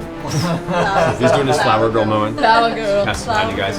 All right, so what is the current mode of action for you guys? I'm gonna go ahead and dart down this hall that we know is for sure empty. Okay. Exit the other side of the great hall that we're in. And I think we should all go back up. We should go to the second floor. Through here? Walking in that door. Yeah, let's look through here and see what appears to be some sort of a kitchen. You can see shelf units. You can see what looks like a few tables. You can see some kitchen walk all the elements. way in. All the way in. All right, you walk all the way in. There's a door towards the back. Yep. And to the right of you. To the right, what do I see? To the right, you see what looks to be a doorway that's partially open that leads to a staircase. Up or down? So going up. And what's in this room? I'm looking over here. Okay, you look over here. It's a double door that is currently closed. I rolled I will head in your direction as well. Two my d6s too. You haven't taken a short rest yet. Oh, is that after? You have to guys have to stop and take 10 minutes, 15 minutes to rest to do that. So. I'm gonna look all over the Great Hall and see if there's any cool stuff in there. I think what we should do, everyone, I think what we should do is make our way back to the initial storage room we were in and go up that stairway because that one's hidden. It's by a hidden entrance. People aren't going to think about that one as much as main stairways. I agree. I agree with that. I just think we should check the rest of the floor as well. Just double check everything. Make sure we didn't miss the vaults. Vax is heading back to the group. Okay. Percy and I are checking this room with the double doors. Do you have any trap checks to see if it's locked? I do. Okay, so Percy and McClure, you guys open this doorway. It opens up into what looks to be another smaller eating hall. This one's nicer. This one has one long table. This is probably where the more socially risen. Take a quick look around. Yeah, is anything in there? Looks like it hasn't been used for a day or two. All right. No cool goodies? No current goodies in this room. No. Okay. So we'll keep going down and check the rest of that hallway. Yeah. Okay. There's a lot more, you guys. I think we should go find the vault on the second floor. All right, you guys press down here.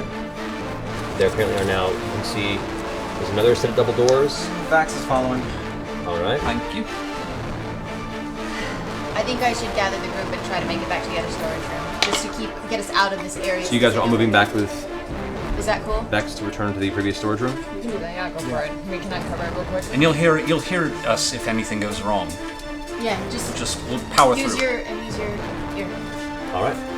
I'll go ahead and I'm just gonna kind of use my keen smell again to see if I can smell any Duergar in the area. Okay. I'll make a perception check with advantage. Pretty good. Yeah. I'll take that first roll, which was 27. 27. You smell that on this floor, there doesn't appear to be any Duergar in your immediate vicinity. There is a strong, lingering scent of them coming from the doorway that you're currently at. A strong, lingering scent, Correct. Like it moved, you can kind of tell that it was a recent moving of a large number of Duergar. but probably not present. I don't know. Whatever, I guess we'll see what's in here. Alrighty. Peeky, peeky. I kind of parkour past Percy. Okay. Parkour past Percy. Parkour. You open the doors into what appears to be a large temple chamber, a place of worship. What you see are a series of long wooden benches that are arranged to look towards the center. There is an altar to the right that is arisen kind of stone dais, and in the center there is a stone table, an altar that which has like a piece of black cloth wrapped over it and something on top of it you can't see from this distance. In the center of the room there is a 12-foot tall statue of what looks like an extremely strong armored Duergar clutching a giant warhammer and a shield. Oh wait, I'm a tiger. Yep. I'm gonna perception check the room. Yeah. Which is high, 27. 27? There does not appear to be anybody inside this room. Screw this room. However, do you have a religion? No. I would like to do a religion roll. A religion, guys? 9. Could I do a religion roll from where I am? You are not over there, I have an unfortunately. earring. I was gonna say, can someone? That's what I was gonna do, is tell somebody to get Pike over here real quick. You guys have earrings? Yeah, Pike, there's I can put on my sprinter boots? some sort of religious artifacts over here, so you could use your expertise. Like, you make your way through, eventually down these hallways. Clink. Bong, bong, bong, bong. She's coming! I can hear her coming. Now, Hey guys, I'm here. Did you know I was coming? Go ahead and make a religion check. Don't stab anything. I'm gonna follow suit, but slowly. 17. All right. As you're heading that direction slowly, best that you can tell right now, this room is definitely a small temple built to, and the name kind of escapes you. The words are trying to form in your head for a second, and then eventually you come to realize that this is a chapel to Duergar. Duergar is the deity of the Duergar. It's the god that basically freed them from their original enslavement from the Illithids, and they worship as a pinnacle of power, strength, and conquest. I'd make it up to where those guys are. All right. Let's keep searching. Hey, What's that statue thingy? what's the darkness right next to me? You tell me, Pike. Is there a door there? What There is is a door right over here. Oh, I'm gonna open it. Okay. All right. So you go ahead and open the door. It opens up into what you can immediately see is a chamber that is some kind of magical laboratory. You see in the far corner, hunched, a robed Duergar. And as you open the door, there's a slight sound, a click sound, and a jet of greenish fume begins to spray up into your face. Make a Constitution save. Oh God, I don't even know what that is. 15. I look over to 15? to Scanlan. All right. So I know. I said I look over there. you take 11 points of poison damage. However, you could feel the poison forcing its way into your lungs. You manage to back out of the cloud in time and cough it up, and your general physical well-being, you resist most of the effects of the poison. However, this poison fume trap did appear to go off, and as the smoke slowly dissipates, you hear a chuckle across the other side. As I hear the noise, You don't hear the noise. Oh. Too far away. Shit. You guys do hear it though. Okay, I come over there to see what was happening. Okay. As you rush over, Scanlan's backed up away, and you can see there is this chamber here. Is the poison still in the air? It's dissipated at this point. It's thin enough. You can still smell it, and it smells awful, like a very, very heavy electrical fire type smell. So I can see that guy? Yeah. So, should I dash an arrow and try to hit? It's up to you. What are you gonna do? Alright, attack him then! All right, go for it. Get him! Shebang! Oh, dang it, I didn't do it. I meant to Hunter's Mark him and transfer it over, but that's okay, I didn't say it. You didn't say it this time. That's 30 30. for the first. You did say shebang. I did say shebang and 16 for the second. Okay. Both hit. Go ahead and roll damage on each. Got it. Well, sort of. 15 and 8. 15 and 8. All right. The music is on. All right. So both arrows you can firing over the top. He's kind of hard to see with the table in the center of the room, him crouched in the corner, but both arrows still manage to barely make their mark. One kind of pins him against the wall. He looks at his shoulder briefly, looks back at you, raises his hand as he begins muttering something under his breath. As it does, your arrow through his hand. And he tries to shake it, and he now is pinned to the wall with an arrow in the middle of his hand. Yeah! Trinket! Oh no, I used 2 attacks. Yeah. Dang it. But you can still tell Trinket to move. Up to you. No, I'm gonna hold him there because there's nobody in the room yet. Okay, gotcha. All right, so what are you guys doing over in the temple? Exiting. All right. No! Look and see if there's anything cool first. What was that thing that's covered up by the blanket on the altar? The altar. You walk in and glance towards it? Yeah. All right. What's up with that? You make your way. You look up to the top of the dais where the altar is, and on top you can see the black cloth that is wrapped over it. The scent gets to you before the actual visual. It's freshly rotting flesh of some kind, and as you glance over, you can see there is a heart that has been cut from a body, and to the point where the blood itself is coagulated and begin to become thick. It's roughly dwarven size. I get up and I grab it in my mouth. Okay, it tastes disgusting. And then I walk over to Vax and I lay it at his feet and kind of nudge it with my nose. She caught your heart. Oh. I scooch Keyleth behind the ear, but nudge it aside with my toe and exit the room. Exit the room, okay. I did scritch her ears, but I'm going to continue down to the end of the hole. I follow. Okay. I'm going to. Down this way? Yeah. All right, you make your way into what looks like a giant foyer into a secondary entrance in the side of the... Just walk all the way to the corner. Stealthy. Make a stealth check. It's high. It's 28. 28, got it. Okay, so as you make your way through, you eventually careen to this corner. You can see there's another hallway, what appears to be another room of some kind. You also glance back and see there are two sets of stairways that go up and down. What's behind me? This is a giant foyer that leads outside of the fortress. On the edge of the map this way?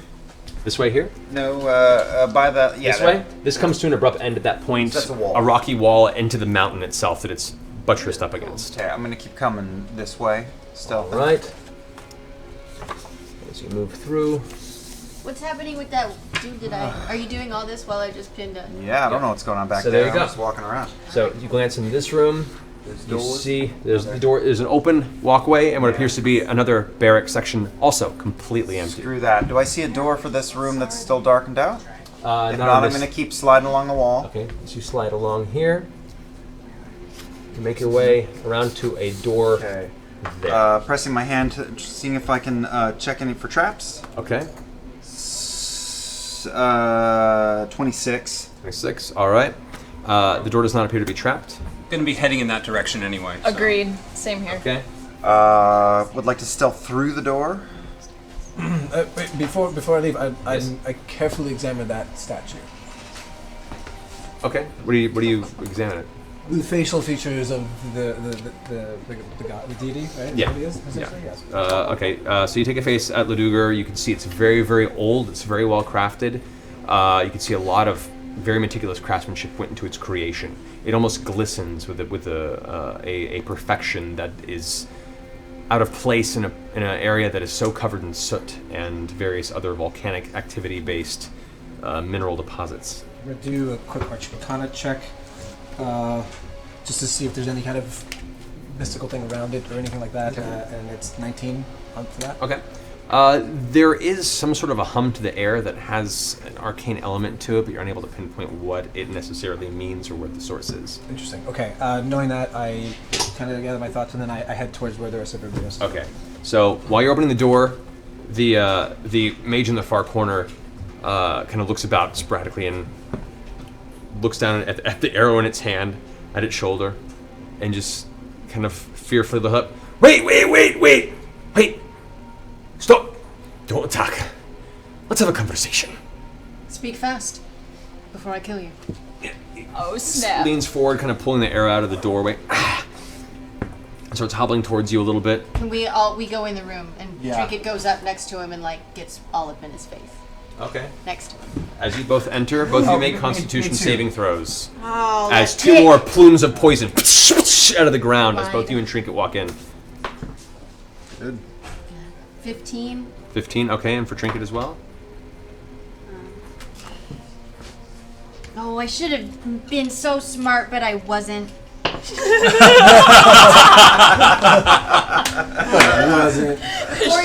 for Trinket. Okay, you take 7 still points of smart. poison damage. Okay. Trinket, however, takes 14 points of poison damage. What did I get? 7? 7. And Trinket is currently considered poisoned. Oh no! What does that mean? That means That's okay. disadvantage on attack rolls, disadvantage on ability checks. It's okay. But now there's like and coughing and kind of thrashing about the room. The table it bumps into and it kind of topples over. Or is this like a turn thing, or can I do something? Well, this is just a reactionary moment of you guys coughing and trying to get out of And this can I poisonous quickly fume. cast protection from poison on Trinket? You can, yes. Okay, I do that, Okay. and that cures it. That completely removes the poison. Yes, it does. Okay. Yay, Trinket. Well done. That's your action. You now, as you're checking the door and you open it up, you hear all this commotion going off to the side now. Scanlan, you're over there as well, watching this on more plumes of these poisonous smoke. If I get close to the door without going through it, can I see the guy? You can move over and look. You can just barely make out his form. It is a dark room that is currently filled with a slowly dissipating green cloud, so it's hard to make him out. Okay, well then I will just... if I can't see him, then I will just yell at him. All right. I'll yell with vicious mockery. Yes. I don't like you very much for poisoning me and my friends. You're a poopy head. So vicious. That is threatening. Damn. Okay, so that does 7 points of damage. 7 points of damage for vicious mockery. All right. Is that how that works? It's vicious mockery. It's an attack. That's crazy. That does like 80 points of damage. It's Who a said words couldn't hurt And people? bonus damage to his mother, wherever she may be. Sticks and stones can break my bones, but Yeah. words. Okay, so has to make a will saving throw. Gets your DC. Rolls a 3. Does not. So as you shout out into this room, the currently fearful Duergar mage kind of glances his eyesight about, hears these words, and you see him rack his head for a second with sudden sense of self-loathing and disappointment. His hands drop, and it looks like for a minute his intent to begin muttering some sort of incantation is momentarily distracted. Nice. Great. All right, awesome. Can I start moving back? Yeah, you can guys start moving back this way. Start moving back. I hear that, but I'm still going to poke my head stealthily into the door and see what I see. Do I need a new stealth check, or? Yes, you do. Okay, so... Great. That is 32. All right, you glance inside in what looks to be some sort of a training room. There, most of the floor itself is stone, and in the far corner there is a large section that is mainly just sand and dirt, and there are a number of wooden training structures, various shields and wooden bars that are used as means of training for weaponry. There's looks like a giant rack of weapons, like pole arms and stuff. Anything good looking? Go ahead and make a perception check. 1. Most of the materials in this room look like the basic Duergar fare. These They're don't just look black very and good. iron. I was going to run in and take a Alright. look around anyway, so. Okay. As you run in, go ahead and make a reflex or a dexterity saving throw. God damn it. Okay. Traps. 24. All right. Trap a keeper. Hot diggity. So Trap-a-keeper.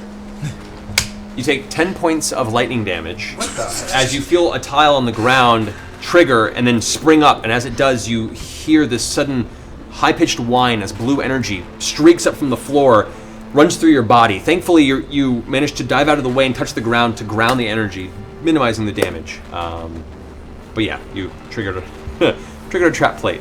You're beginning to get the sense that a lot of this tactic of this fortress now has been to lead you guys through a maze of traps. A labyrinth. A maze of pain. Before we hurt Wait, ourselves we any could- longer, We we got should... put on a wild goose But chase. we gotta kill this mother and the god, or talk to him at least, and then. We need to get to the main event here. All right. At this point, Kima is now. This is a level 2 potion, dude. I think it's 2. As Kima hears you shouting all these curses into the room, Kima pushes past you. And pushes past you. You can see Kima coming in the room behind you guys. Steps over the broken table, down in front of the circle, and grabs the mage by the front of his robe, pulling him into her face. The mage, at this point, is still kind of reeling from the fact that you managed to strike him so deeply in the heart of his hearts. Just not a nice man. However, Kima, with a look of absolute death on her face, grabs him and pulls him forward and says, "Listen, where is the rest of your fucking army?" She's making an intimidation check. Yeah. He does not succeed in resisting that. Yes! The Duergar is pressed against the wall now as she's slamming him against the back of the bookshelf. And he, Look, alright. They're waiting for you up there. Alright? You're not gonna survive this. At this point, the entire city's probably waiting for you on the outside of the fortress, and those that are upstairs are well prepared. Okay? Your best chance of survival is laying on your arms and surrendering. Oh, I'm looking out for your best interest here. Kill this asshole. Kill him. Kima, which is still holding him against there, you can see her hand releases the scruff, and he just takes a deep breath for a second. Before he can finish exhaling, she goes immediately grabbing his throat and squeezing it extremely tight. As he does, you see his tongue delling out the side of his mouth as she's cutting off his entire air supply. She pulls forward and takes the great sword and begins to slowly push it into his abdomen. As she does, he starts screaming in terrible pain. You can see her just slowly pushing the blade through his body into the bookcase behind. As she does, she goes, "You're gonna tell me right now who they have waiting for us upstairs." As she begins to push it all the way to the hilt now, he's pinned up against the bookcase and probably a portion of the stone wall behind it. He's now got blood pouring out the sides of his face and on the side in front of his nose. The Duergar being held against the wall. Whatever you haven't killed, the army's probably up with the king himself. They're all waiting for you. And I hope they piss on your body when they're done. At which point she takes the blade and twists it. As she does, he gives it this guttural yelp. And his eyes just go blank. Blanker than the Duergar eyes normally are. I make it to the doorway and go, what is going on in here? Are there any, taking that in, are there any healing potions or anything in the room that looks like they could be used? Go ahead and make an investigate check.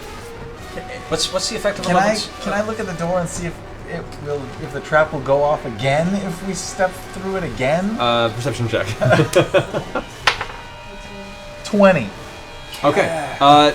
Looks like from glancing about the room and getting a feel for it, there were 3 traps that were all placed directly at the front of the door, basically to give him a point of defense. They've all been triggered, so you don't have to worry about any more in this room. Is this still considered the Underdark? This is, yes. Oh, cool. I'm gonna go in and look around. Oh, that's way better. Is it looking as well? Look around for potions and. This is considered the. I could have been rolling twice for all these damn things. Remember your ability. It's 25. Okay. Who's the singer here? Now. Sorry, Skimma. So as Kima pulls her blade from his body, kicking it off the great sword and kind of wiping it across the leather on the side, the leather that you gave to her, and a little party said, "Oh, it's all right, worth it. This halfling is hot." So you guys made your way back. Yeah. Clarota is there at the edge of the corner, and Grog rushes over, just feeling like he was ready for action. What's going on? We're too late. This might be a good time. You glance. It's up to you guys to say. You guys want to go ahead and take a Can we look around the room? Did I find any first, or- potions? Yes. Did I find anything in the room? Glancing around the room, you managed to find 2 potions of healing. Oh. 1 potion of superior healing. Ooh, what is that? That's major. That's cool. You also find 1 vial of some sort of weird viscous yellow liquid that you cannot identify. Oh, don't open that. Okay, I feel who knows how long those guards had to be staked out here. Don't open that. Can I do it? Can I investigate it or arcana it? Arcana? Okay. Arcane it. Yeah, that's a 1. Oh, good. Oh wait, no, that's a 7. These dice are horrible. Anyway, it doesn't matter. It's bad. It looks delicious. No, actually, you can't make out. It has some change in color as you kind of like swirl the bottle and watch the texture inside shift and change with the centrifugal force. You can't make out anything about its intent, but it does feel like it's a potion created with some Tiberius, effect. do you want to drink this? Let's just put these in our What is it? packs I for now. check it's for 18. For what? Whatever you're trying to hand to me. 18 Arcana. 18 Arcana? Yeah. Okay. Take a look at it. It definitely is magical. You don't have a lot of experience with alchemy. Magic. You gather that the effect that it would have upon an environment would alter your physical form in some way. You just don't know the specific effects. Absolutely, Scannell. I'll take that for now. It's in my pouch. All right. Take a short rest. So, As you guys all kind of enter this room, this brief safe zone to take a short rest if you feel you want to heal yourself up and regain any short rest-based abilities, do so. Can we talk about what this Duergar just told us? Well, can we go to the bathroom before we do that? That's what I was going to say, we can Well, I return. mean, can we, yeah. Talk. Yeah. Talk So while we're we going to go and take take a our quick pee bathroom break. break. We're going to play the videos again. We'll return here in just a second as the next We'll be right element back. of the attack on Emberhold continues. Oh, and this is your last chance, because after the break, we'll pick a winner for the espionage giveaway. So last chance, if you want to tweet at espionage makeup and hashtag critical role, and look at our sweet nails. They're awesome. They're cute. Galaxies. All right, see you guys in a got second. moods. I have texts and whatnot.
Pike grew up in the outskirts of town, near the Bramblewood.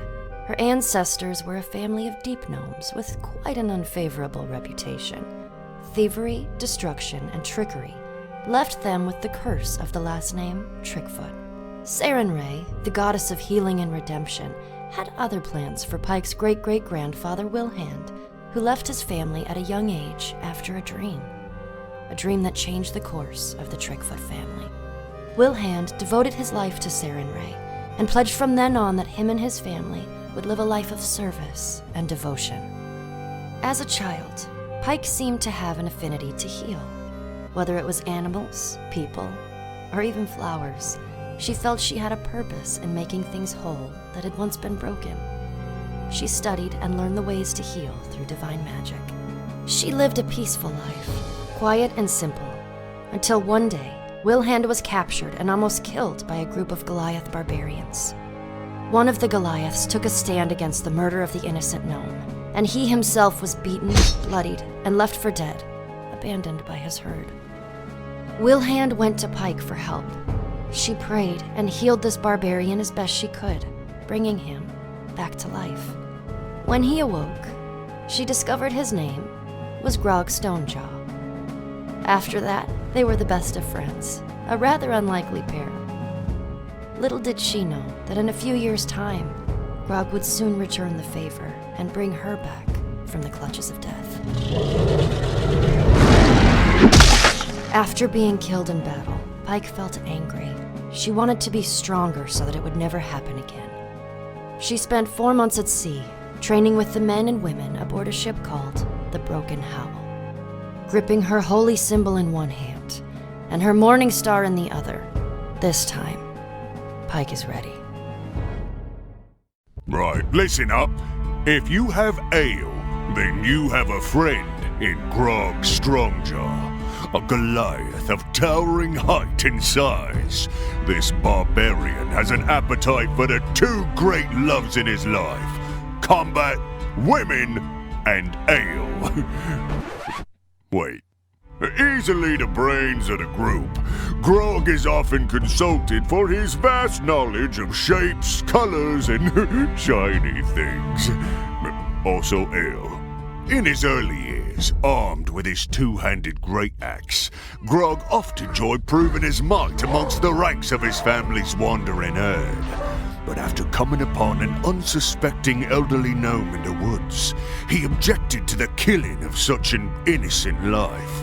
A creature of impulse, Grog felt only pity for this terrified little thing. His disobedience cost him dearly. Beaten bloody and banished by the herd leader, his uncle Kevdak, Grog was abandoned and left to die. Exiled from his herd, it was then that the relative of the very gnome he fought to save saved him. It was the kindness of a gnome cleric named Pike that healed Grog, bringing him back from death's edge. And they have remained close friends ever since. Most nights, Grog can be found challenging entire taverns to wrestling matches, or accompanying Scanlan to the nearest house where you pay for lady favors. Also ale. A first impression of Keyleth would leave you with little information on the half-elven druid. You might even think that her social awkwardness due to her sheltered upbringing is kind of sweet. Of course, it would be unwise to underestimate her based on first impressions. Under that unintimidating petite frame is a vicious beast waiting to be unleashed, whose natural powers have made even the fiercest of champions pee their pants. Literally. Born to the air tribe of the Ashari people, Keyleth was raised with a deep love of nature and the elemental magics. It is her people's inherent duty to protect the delicate areas in Taldore, where the 4 elemental planes begin to bleed with this realm. Since she was a little girl, she had quite a knack for air manipulation and beast-shaping abilities. Well, if you consider kittens and flying squirrels to be little beasts, which I do. Anyways, it wasn't long before the headmaster of the tribe, her father, Corin, realized her true prodigious abilities, and she was inveterated to succeed him as the next headmaster.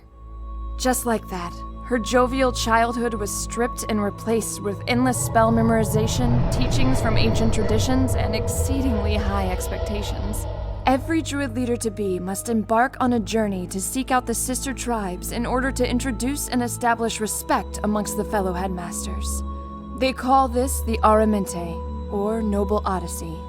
When her father felt she was ready, he set her on the path to truly discovering herself, not knowing when or if she will ever return.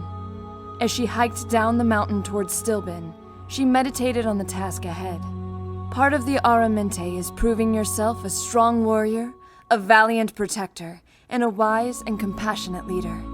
With this knowledge, one thought plays and repeat in her mind. Is she even worthy?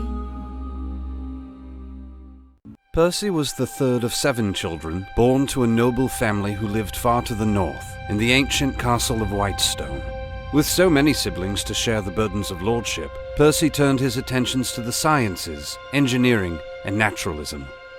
One day, a mysterious couple named Lord and Lady Briarwood came to court.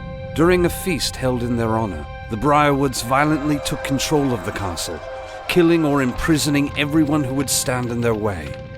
Percy awoke chained in the dungeon, only to be freed by his younger sister. Together they fled, chased by the Briarwoods' men. As they ran, Percy's sister took several arrows to the chest and fell. Percy kept running, eventually jumping into a freezing river and floating unconscious to freedom. He did not remember waking up on a fishing boat. He barely remembered the next 2 years as he slowly made his way as far south as possible. Then one night, Percy had a dream.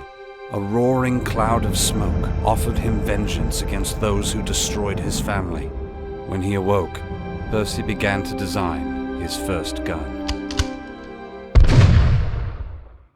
Oh, you haven't heard of Scanlan Shorthalt? Well, gird your loins, ladies, because he has his eye on you. A talented musician, master of disguise, and dashingly handsome in his own mind, Scanlan sings songs almost as much as he sings his own praises. Born a poor gnome, Scanlan used his endless charm and soaring tenor voice to croon for coin and support his single mother.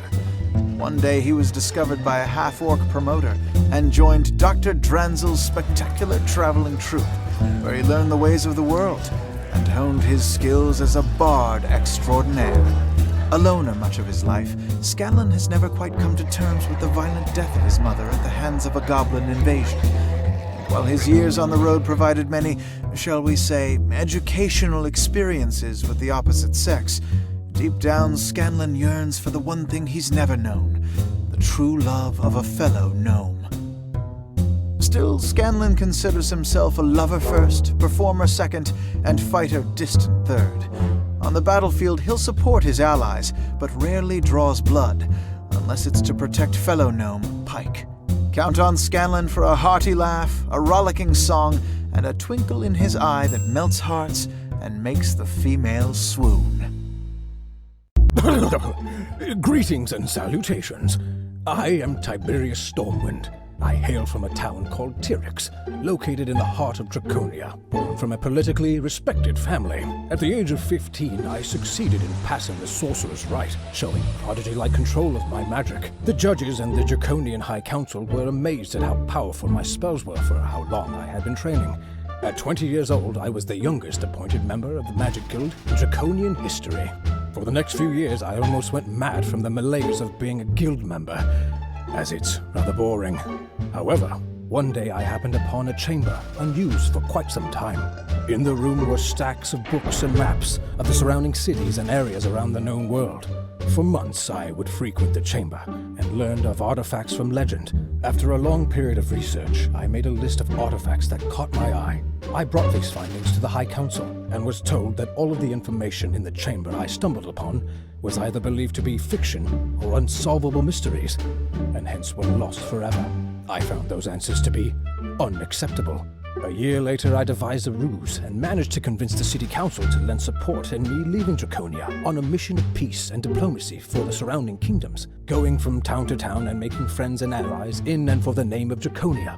Being a red dragonborn, I had quite the task on my hands in that respect, but it was exactly what I needed so I could explore the world and find these artifacts, as I felt the truth was out there. Some may describe me as buffoonish, but I say poppycock to all that. I am much sharper than most give me credit for. I just don't pay attention to things sometimes. I've also been known to be rather cunning, loyal, happy-go-lucky, and, well, dangerous. I can't help but show my true scales every now and then, but overall, I think I'm quite friendly for a dragonborn. Never entirely welcome in the company of elves or men, Vax'ildan learned at a young age to skip past formality, preferring instead to invite himself in your door. Along with twin sister Vexalia, Vax was born by a chance encounter between elven royalty and human peasantry. Raised by their mother in their early years, the twins were eventually sent off to their father in the elven capital of Singorn. But their cool reception among the elves there never warmed, and their time in the capital didn't last. The siblings stole away one autumn night and set out on the open road. After a few years of wandering, they eventually decided to return to their mother and journeyed back to the lands of their youth. But instead of finding their childhood home, they returned to a pile of rubble. Their mother was gone, their home burned to ash. Pressing the townspeople for answers, they learned of the day the dragon came. With their ties all severed, Vax'ildan and his sister set out to find their fortune together in Taldore. An outsider since birth, Vax quickly learned to solve life's challenges in his own particular way, often by sidestepping them entirely. And when his knack for circumventing adversity isn't enough, the way of blades the elves schooled him in more than makes up the difference. Like so many half-elves, Vexalia has spent most of her life suffering the cool reception of a people who don't fully accept her. Born of a human mother and an elven father who only later in life took an interest in their existence, Vexalia and her twin brother Vax'ildan quickly realized the only people they could truly rely on in this world were each other. It was at the age of 10 when the two were taken from their mother and brought to live in Singorn, the isolated elven city for which their father was an ambassador. He quietly took them in, but always kept an icy distance, and after too many years of disdainful looks, the pair decided to leave his indifference behind and set out on their own. Vax took to the cities, stealing small trinkets and learning the ways of the thief, while Vex kept to the woods. She preferred the isolation. Always the keen observer, she learned to hunt and to track, to spy and to shoot, and through a series of fateful events, earned herself a companion in the form of a bear. Her own stolen trinket, to fight alongside her and protect her fiercely.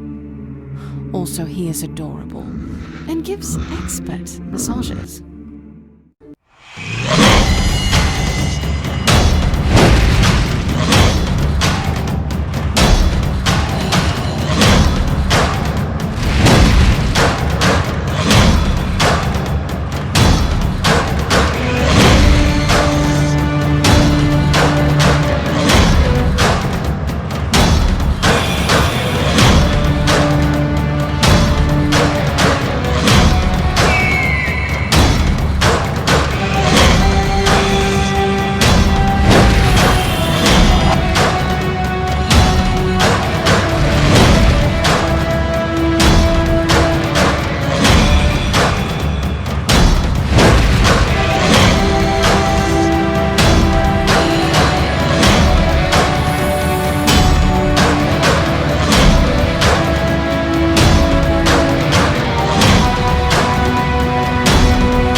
Welcome back, guys. All right, so we've had ourselves sufficiently rested. Indeed, we have. We have a tabletop promo day kit to give away because you guys got the 50 subs since we started today. Which is awesome. And we'll give away another one with another signed poster at the end of the night if you get another 50. So we're about to give this away, but I just want to remind you guys to donate to 826LA. That's the group that Critical Role is supporting. And these guys are here out of the graces of their heart, and it would be very helpful for you guys to donate to them and show your love for Critical Role by donating to the charity. We'll post the link in the chat. Get those donations rolling. Awesome. Zach out. All right, thank you, Zach. Thanks, Zach. Thanks, Zach. A couple quick things. You want to announce the espionage? Yes, winner? our winner for the Espionage Bath Bombs tabletop from @Espionage Makeup goes to Danny Carr. Danny Carr! Who is at Aline35. So, Danny, I'm pretty sure you follow me on Twitter. Just PM me your address and I'll get these out to you. And thank you. Mwah. Did you follow him? Because you have to follow him from the DM. Oh, I have to follow. So Oh, well, then I'll follow. You just gotta follow Eric, Danny too. right now. Awesome. Also, as a heads up, guys, we've had some people perpetually asking us about Oh, I follow her. the shirts that we made. Yeah, what happens? What's going on? You mean these shirts? That shirt right there. Whoa. Looks so good on you. So we have it's temporary. It's very basic, but we have up. If you guys ever want to go to critroll.com, we have a limited run of those shirts currently available for purchase. Very limited. Very limited. Like once they're gone, they're gone. Like probably less than 15 of each size. Less than that probably. I mean, it was a small amount. I was wearing mine earlier today, and I only rolled 20s. Only. Yes. Apparently, it stayed for the first half of the session. So True. Yeah. So it's www.critroll.com. And yeah, and the site is still under construction. So, but we managed to rush it out, and I want to give a huge shout out to Michael Weitzman, who's a big friend of ours for helping us make the website. Yeah. Thanks, Whitey. At Whitesley, if you want to bug him. And yeah, so you That's can his buy nickname. It's not like a. Whitesley. I know. His last name is Whitesley. But I said, "What's up, Whitey?" Like to him personally. Oh. And then they look at me like, "Oh my lord, that is so racist." And I'm like, "No, it's his nickname." That is actually his nickname. I'm just It's okay. sad. I'm just sad that you don't call me Whitey. Really? I mean, I can. Okay, let's start after this game. Anyways, Espionage. you can go buy T-shirts now. Website. Was the whole point of that at critroll.com. And there's limited run. Once they're gone, they're gone. The cost includes shipping. That is also the name of the shirt. Yes. We're packaging them ourselves. We'll have hopefully more in the future, but this is the first attempt at trying to do something like this for you guys. We're doing this all ourselves just because We'll see how it works. See how it works. If you guys want them. And that includes the shipping, so that's why the prices went. So Yeah. future T-shirts, were you guys saying something like it would be like artwork from? Yes, this was, we got this from @Rusgofty. He wore this at Rusgofty. Tabletop Day. Yes. So A very similar design. So yeah. Yeah, so we decided we're gonna do like fan design T-shirts. So once every so often, we'll do a fan design T-shirt. You submit your design, and then we'll make it into a T-shirt. And then, but they'll all be limited. So yeah. And shipping's included with the price, guys. Don't worry. Yes. But yeah. So anyway, check that out. Thank you guys so much, and let's go ahead and get back to the game proper. They're sold out? They're now sold out.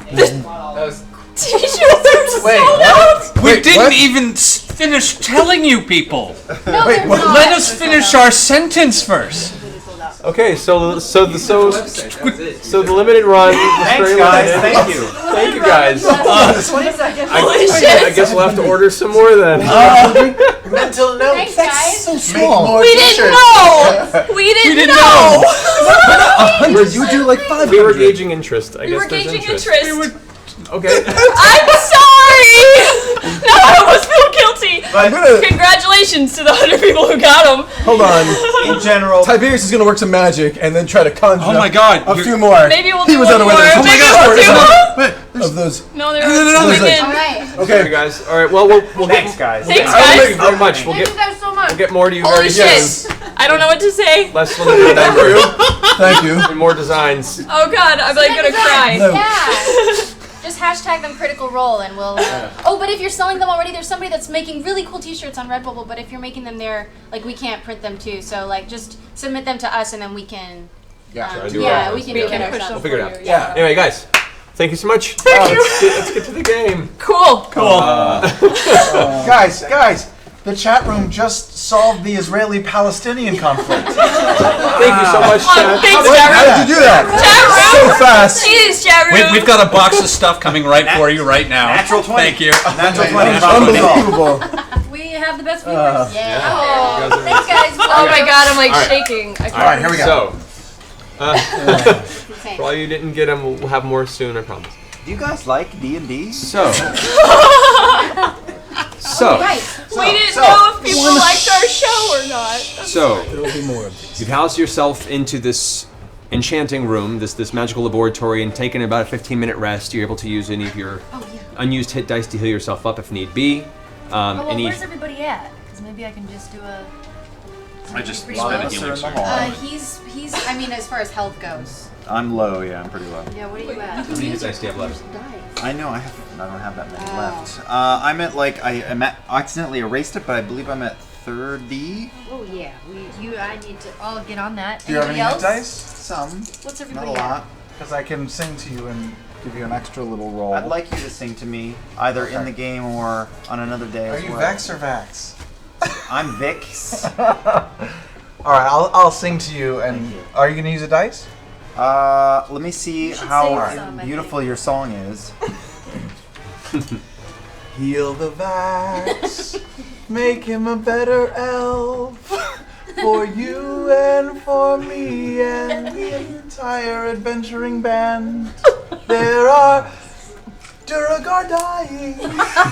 If you cared enough for the adventurers, you'd bring Vax back to help us with the stabby stab. Thank you. All right, Please, so vaccinate your kids. I mean, don't vaccinate them. Vaccinate yeah, them. that's the difference. All right, so So you get a 1d6 for that. so an extra 1d6 healing to anyone. More than one. 3, okay. I Thank healed you. you 18, which was actually low, but I rolled really high for each roll. Plus my That's very good. Okay, great. I am almost tip-top condition. Yay. Thank you. Alrighty. I have a blister. So as you guys manage to pull yourself out of your rest mode, you now glance out in the hallways, still quiet. You can hear the movement of footsteps up above you. What is your intent? To win? Okay, yeah. Okay. Wait, what are we gonna do? Because there's an Yes. army waiting They know we're upstairs up for there, us. But Kima needs her stuff, and we need to kind of put an end to this problem. Oh, I'm gonna hop out of tiger form, by the way, since we rested and stuff. Wait, they're above us? Yeah, they're all upstairs, All right. including the mind flayer who vanished from the room Oh, yeah. room we're in. So I'm sure he told everyone what's going on. That's why they're waiting for us, of But course. they don't know we found the secret entrance. Yeah, so we I should go think this- Vexalia is correct. We should use the stairwell near the secret entrance. Are we sure there's no other way out of here through this particular floor? Is that the only exit? It's two There's exits. the front entrance. There's that door over there. There's like 2 other stairways, but we should use this back one. The Also, back entrance. Lady Kima, our purpose here was to find you, but your purpose is somewhat greater than our own. What do you suggest we do in this moment? As she stands up and she holds the greatsword and swings it a bit. What I'm seeking lies deeper into this cavern. Whatever is at the heart of this Illithid scourge, and she glances over at Clarota, who's in the back corner, hands folded, and there's a slight mental hiss sound in her direction. There's something far darker at the heart of this temple. I've seen it. And I have my thoughts and my ideas, but I need confirmation before I speak of any doomsaying. However, the link between those foul creatures and the assault that's currently mounting against Craghammer lie upstairs at the center of this Duergar people. Oh, here. Here. Here at where we are now, yes, here. The link between this Kavan character. And let me ask you this. We can be on the same page, we can go up and fuck shit up. However, your weapons and armor, will they be a great help? Should they be our short-term purpose, or should we just go up and try to end this problem? To be honest, we've entirely lost the element of surprise. I would not wish to sacrifice us foolishly for a few additional trinkets of my own when I feel that this should do well enough, as long as we manage to work together and be smart about this. So we should potentially just leave this castle for now and go find Kavan, rest up. No, Kima there's was a link saying upstairs. this is the main event. What? She Okay. just said there's a link upstairs, the link into Kavan. Oh, This is important. I get it. Okay, let's This see. is important. How do you think Kavan is able to send these armies up again and again towards the back door of Craghammer? Besides, if we go on and leave them as they are, who's to say they wouldn't come up behind us and then we're fighting a two-sided front once we get there? Then we gotta go upstairs. Vox Machina, our years are short. Let's make good use of it. Let's leave this decision up to Grog. Grog? Yes. Absolutely not! Grog's sitting there clutching his great axes. I say, I haven't been able to kill much since we got here. Let's kill something! That's terrible. Can I have some mail before we go up, Grog? Oh, yeah, of course. And he goes into his bag of holding and pulls out his now half-empty cask, and you see him frown as he hears it clink around. He pours everyone a small drink to what is now an empty cask. This could potentially kill us all. Yeah. Wait! Vox Machina! Vox Machina! Vox Machina. Scanlan has a great idea, though. Should we talk about what Scanlan was Yes, I have an idea, but also, are there two stairs up to the top floor? There's multiple. You found three. Perhaps we should use more than one. Half of our band go up, create a diversion. The other half sneak up and kill. That's one option. The other option, the diversion group. Definitely the stealthy ones with me. I do have an idea about gaining the upper hand on our first meeting with this army that's upstairs. An intimidation technique of some sort. Yes. We have. You're not gonna kill another pony, are you? I can't anymore. Good. Much as I would love to. No, but we've heard over our eavesdropping that some of these Duergar bastards are scared of that strange chimera sort of hodgepodge human centipede Frankenstein thingy. We could be one of those with a little bit of deception and all of us sort of piling on each other. We could act like a big scary monster and go up and freak the fuck out of them. You can run reconnaissance ahead of us. That's actually a really good idea. A little bit of magic and a little bit of Grog growling. and Trinket, and you as the bases, and we become They the would little... probably be at least for the moment intimidated a bit, and we could get a few licks in before they realized we're just a pile of idiots running like A pile. I like it. So we're basically gonna be like three kids, little rascal style, Yeah, on each other's shoulders scary with monster. We're going to with be a a giant rat coat. king. We're going to be a rat king. And But that could be the diversion. Okay, at least. well then What is why it? don't I actually like this idea. Why don't we have a few of our stealthy members? Why don't we have the twins be in the shadows and picking people off That's true, because I've got range, so it makes sense. Right, why don't we have some of our range people? I can transform into, how about a giant scorpion? That sounds fun. Can you transform into anything? I can transform into beasts. They have to How be about beasts. the type of beast that we know will scare them? Like that big Triceratops thing that we saw with the big No, it metal has to be thing your on it. size, doesn't it? I can be a rhinoceros. I can be like Oh wait, back it up to a what can I do? scorpion. Dinosaurs? I can be a dinosaur, I mean, right? what That's if- a new if- thing I can be, right? What if you were a scorpion with a dragonborn tail sliding around and a gnome on your front leg and I've been wanting to use. Well, here's. What? Oh wait. Okay. Hang on. This might be crazy. Wonder what would happen if I drank that weird yellowish potion while Only I one way am to a find monster. No, it could be poison though. No, hold on a But second. I'm wondering if you can, like, if I can transform into a monster, and then you with polymorph can, like, maybe just transform. Stop talking! Stop talking! Hold on! Don't have to snap at me. What is his personality? No. You're brilliant, Your Highness. Oh, thank you. I mean, you can keep going. I have an idea. We're off the rails here. Tell it to us, Tiberius. What's the idea? Does it involve shitting on a bed? Eventually, actually, yes. Aren't you empty yet? Oh, yes. This is what's going to happen. All right. Okay. As far as we know, they're all Duergar up there, correct? Mostly, except for the mind. There's some mind Except for players. the thing that's probably really creepy. And another big controlling monster, everything. probably. They might have Which I the- saw in a vision. Oh. I think that's what's controlling it. Visions Oh no, that's that you Kavan. That's Kavan. With the I think horn that's of black. I think we're talking about the same No, vision. he's at the other one. He's at the other one. Okay, Sorry, read it wrong. this is what will happen. Okay. Tell us. Those who can go stealth, we will creep up there. I will go invisible myself. I will be in front. You, closely behind me. He has a name. Vax! There you go. You closely behind me. And whoever else can stealth, follow suit.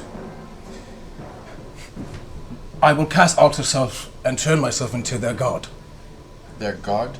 Kavan? Oh, their god. Their god. Yes. But you don't know what he looks Or like. into that other thingy. I absolutely know what he looks You like. mean Into Leduga? Ledugar? Oh, Ledugar? We just saw That his guy? damn statue. Well, that's not Kavorn though. But That's the why Duergar it's their god. worships. God. That's smart. Yes. As I give my whatever the hell I come up with to say at that particular time. Maybe you should think it first. Think it through first. You, This is good. as soon as the mind flayers catch all in, and I turn to Clarota, and I turn to Kima, that's when all of you will strike at them first. The rest of you will wait till I shoot off a couple of fireballs at the Duergar once they figure out that we're full of crap. Because I'm sure that can't happen unless I am super convincing, which I hope that's the case. Okay. But I think that's our best bet, to keep a certain element of surprise. Okay. So wait. Are you going to be their god, and I am still going to also be a crazy monster? Is like your pet crazy monster with our stealthy team? I think or the only just thing that? better than their god would be their god on top of a giant scorpion. Ooh. I have faith in you, Tiberius. I have Let's faith run in with scorpions. this. You'll be like Between the two of us. Xerxes. Run with this. Can I cast? Because I've been wanting to use thaumaturgy. Thaumaturgy, which can make your voice 3 times as louder. Yes. Can you cast Can that I on cast him? that on him? At the moment, he would be speaking, yeah. At the moment he'd be speaking? Okay. Oh, So let's do that. Yes. Ooh, that's gonna be so cool. Some theatrics. This is a plan. I love it when a good So plan wait. comes together. So Where did some you- of us are what is that? stealthing. Where did you You're get being that? a big god who talks loud and is riding a scorpion. Yes. From So maybe Pierce I'll of tuck WB. behind him on top of you, that's the scorpion, and then when you're getting ready to talk, I'll just. Okay. And then your voice will be, you'll have. Yeah, that's good. That's How, good. how about Megaphone. this? So, just to clarify, are we all going up the same staircase, or are we going up 2 separate staircases? Vex and Vex. I think we should just go up the same staircase. Same 'cause staircase. if there's too many of them. If we split up, we could just all die. We don't know what it could be. A million rooms up there. We have no idea what's up there, but Tiberius has got a plan. I like If it. he's the I god, like we it. just go in behind him as the god. What if we did like your dimension door? Because is it too not very godlike if he's coming up a staircase? Like. Dimension door's off the table. I can pass. out of spells. Tiberius. Tiberius. Let's do it. Let's do it. Tibes. But don't use the god thing. Okay. Don't use the god thing till we get to the big group. To the big thing. If you see a guard, don't turn into a god. You gotta see like more than 5 people before you turn into a god. Yes. Tiberius. Yes, thanks. Do you intend to go up one of the other stairways? I believe this one by the entrance, the secret entrance we came in, will afford us the element of surprise. Do you think you want to go up one of the others? Oh, let's go up that one. And make a distraction, right? Your plan is to make a distraction? Yes, of course. You're a brave dragonborn. I am going to cast Pass Without a Trace on the party. Everyone, stay Who's close. the stealth party? Not you. You and me. You. Well, all of us, I guess. What Potentially, all of upstairs. us will be stealth except for Tiberius and you, who is a scorpion, and you, who's I'm riding not. behind I'm Tiberius. riding on her, so I probably won't be rolling for stealth. Just kidding. You'll be rolling. I probably won't roll. Just kidding. You hear in the back of your mind this subtle, soft, echoing chuckle. You're all crazy. I like it. At which point, Kima, who's listening to all this with a look of kind of awe and curiosity, says, "You know, for once, I actually agree with the thing." All right. Yes. Takes her greatsword in her hands. Lead the way. Going upstairs. You guys are stealthing up first, right? So we'll all. We should all. We all have Pass Without a Trace as long as you stand close. So Can I just inspire? We had 10. I have. We had 10. Wait for the inspiration. I have some inspiration dice to give out that I could give out as bonus actions. Can I give it out before we go into battle? I would say, like, momentarily Okay. right beforehand. Good to know. Maybe one of those, like, quick. But I can't mass give it out. I have to give it to one person. It's one of those things where it has to be in the moment when the adrenaline's pumping, I think, to be able to last into the combat. Okay. And do we want to send Clarota and Kima off through a different staircase so we just have at least a backup plan? Too big of a group to of an army upstairs to split us up. Don't split the party. Yeah, but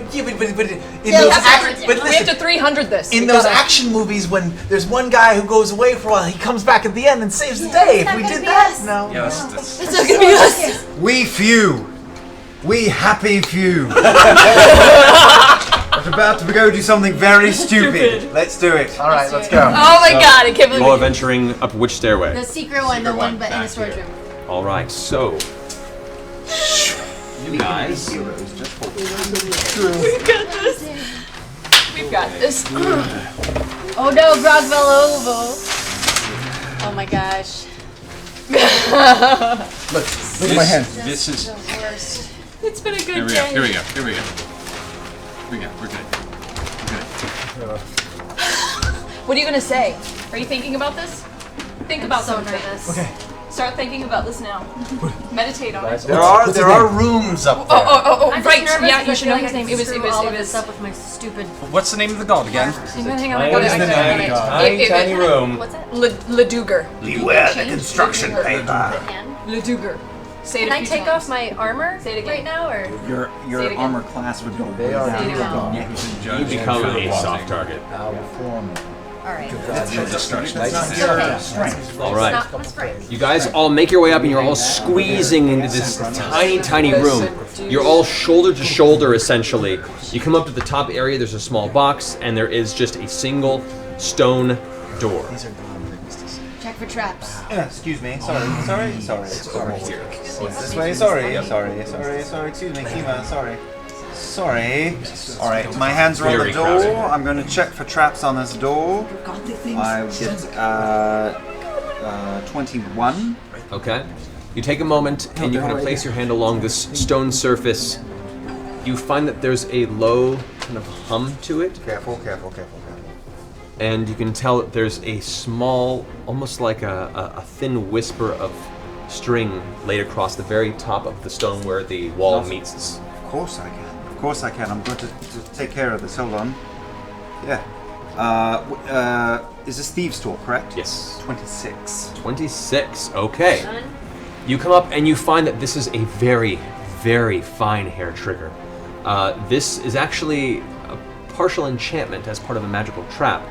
You know that with the slightest hint of false vibration to it, the door shifting or hitting it at the wrong place, will trigger whatever this trap is. His hands are steady. And so you bring your tools up, you manage to place one at the base of each point of where this kind of arthane silken thread lies across. Simultaneously, you take your daggers and place them underneath the thread at each end and sever them both at the same time. The thin whisper of a string just slowly glides down and vanishes into a small sparkle of light. Cut the red wire. I'm just going to lay my ear on the door and see what I can hear. Go for it. That is 21. Hearing it, you hear what sounds like the low mutter of somewhere in the neighborhood of 10 to 15 low voices and the small shuffling of many footsteps. It's not the main Shuffling, group. you said. Yes. And if I listen for a moment, does it continue? It's not the main. It kind of, a couple footsteps, some talking, as well, footprints. You can hear the scraping of metal. And it's the only way we can go is through this door, right? We're all smushed It's a into hallway. a There is a hallway this way. That way? Oh. Skip it. So we stealth down the other hall. We try. Skip it. So I motion everyone away from this door. Okay. Okay. You know, the whispers and voices aren't like directly on the other side of this wall. They're just in that room, echoing through. But you do hear a lot of people there. All right. So, what are you doing? We're going down, stealthing down that hallway. I say to my earring. Can we check for traps? Check for traps. I'm perceiving. Roll for perceiving. Okay, cool. 23 for Vax. Oh, I get twice, thank God. Oh, good. That was way better. 10. Okay. No traps. 20. Yay! You both glide your way up and peek around the corner. What you see immediately are 6 Duergar, all stationed in this hallway, guarding what looks like 2 large doors and entrance to this main chamber. And they're all just standing there, weapons ready, looking around. Okay. Wait, which is the main chamber that you just? This big chamber here. Oh, where that you guys we are were looking listening around. to the door. Vax sneaks back to the group and motions Tiberius over. And Keyleth over. Okay. We're doing this? One moment. Okay. Lightning, who knows lightning? This magic of lightning. What's going on? Are you going to One try moment. and lightning bolt an entire The line? magic of lightning. I've seen you do it before. I've seen you. I do You know know. it right now. Anyone who knows lightning, I've seen it done on the battlefield with us. I have Person to guiding person to bolt. person to person. You can do it. Well, Which here's is up the thing. once again, Oh. clearing his throat in your presence. Oh, Scanlan, I think, can do it. Hi, Scanlan here. Scanlan, you know how to harness the power. I mean, power I don't of want electricity. to. I don't want to brag, but I'm a regular Ben Franklin over here. He's a okay. guy. He's a gnome I knew. Scanlan, can you and I focus our call lightning spells together? To lightning these. Unless, I mean, mine's so freaking powerful. If Mine Scanlan and Well- one of the others does lightning at the same time, and it goes, if you get through that line, we could drop them all at But once. that's noisy. They'll come out. It's not that noisy. It's not like I think it's banging gonna be around. noisy. It's not a stealthy attack. It's a quick way to get rid of 6 people, though. It's true. Maybe. Oh, is that what we need to do? There's a row of Duergar around the corner. They're all in a line like Radio City. If I can get Scanlan, what about you, Keyleth? Do I remember light, or do you bring it down from above? Tiberius. What? Do you have the power of Do you want me to? electricity? Do you want me to shock him? Oh, I have an idea. Okay, I'll peek around. Okay. Make a stealth check. Sweet. You have a +10 because of my pass without a trace. You've got 6 Duergar in a row. Is there anything you can do that's 27.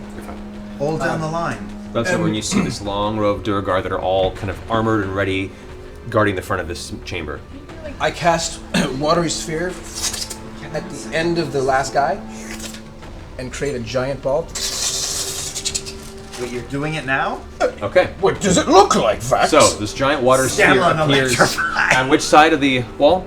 On the last guy. This guy here? Yeah, and I draw it towards us. Vax is grabbing the gnome and tossing him out to the right, out here at the front of the group. Okay. And I stop at the last guy. Scanlan leaps out as the water sphere begins to pull And in. while he does that, Saving throws. What's your DC? yeah. My Spell DC? DC? Yeah. 17. And this is a Scanlan? a dexterity save? Yes. All right. One at a time. One at a time. Hold on. Get them all together and then we can. One at a time. No, I mean. No. All of them fail. This is gonna be cool. This is gonna be cool. It's gonna put them all in one spot. I'm covering. They were already in a line. No, they're on this giant now we sphere. can electrocute them and they're wet. There is now an entire clustered sphere of water that is containing a mismatch of Duergar that are swinging and lightning bolt. Keyleth, can you? Yeah, there we go. Call lightning. All right. So as Keyleth, you step forward out of the hallway.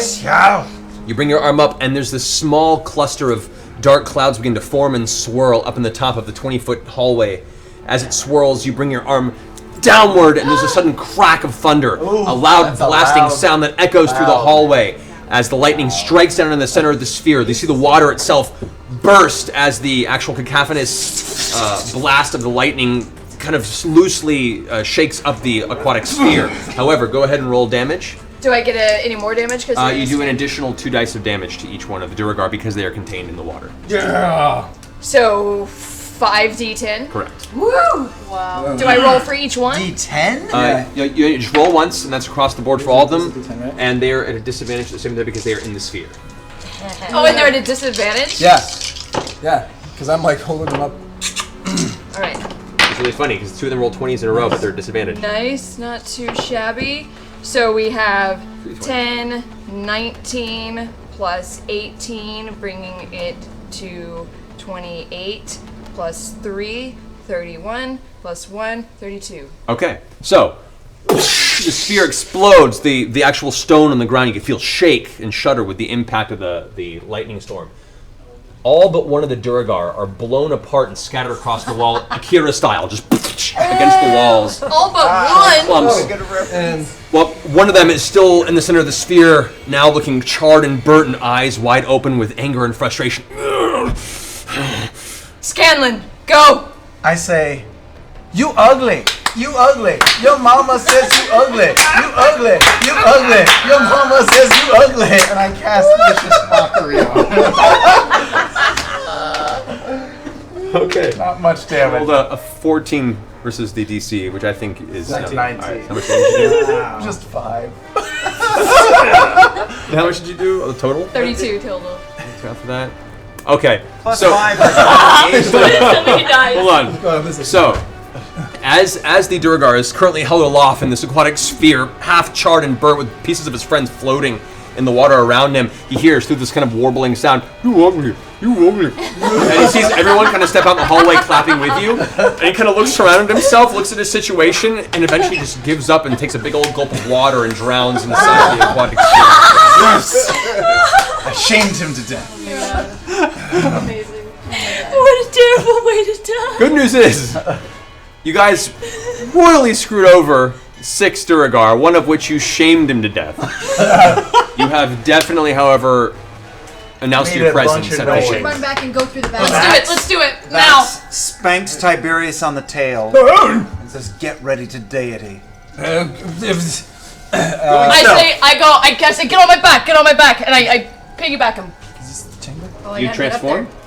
there. Yeah, I do. So you can, or just cast No, it on Marisha, me you now. transform. Well, I'm piggybacking him just now. Okay. I'm literally just piggybacking Tiberius. Okay, so Tiberius, you leap onto her back. And I cast Alter Self. Okay. And I turn in. Scanlan, Vex! Oh, okay, alright. And now I cast into a, What are you I'm doing? gonna cast the thing on him. Rhinoceros? Alright, so you're falling behind here. Okay.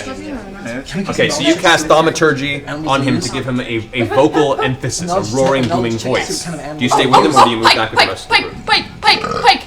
Pardon me. What kind of animal would this god use? Do you know, what kind of animal the Duergar would worship? Religion check. Do you know? Religion check. Yeah. What kind of animals they might like? You know, like how, animals. 14. 14. You have no idea. You know the deity exists. You don't know of any sort of animal, beast, or creature symbolism that would befit a Duergar god. I have no idea. I bet a scorpion would be I guess a scorpion? Scorpion? Scorpion sounds good.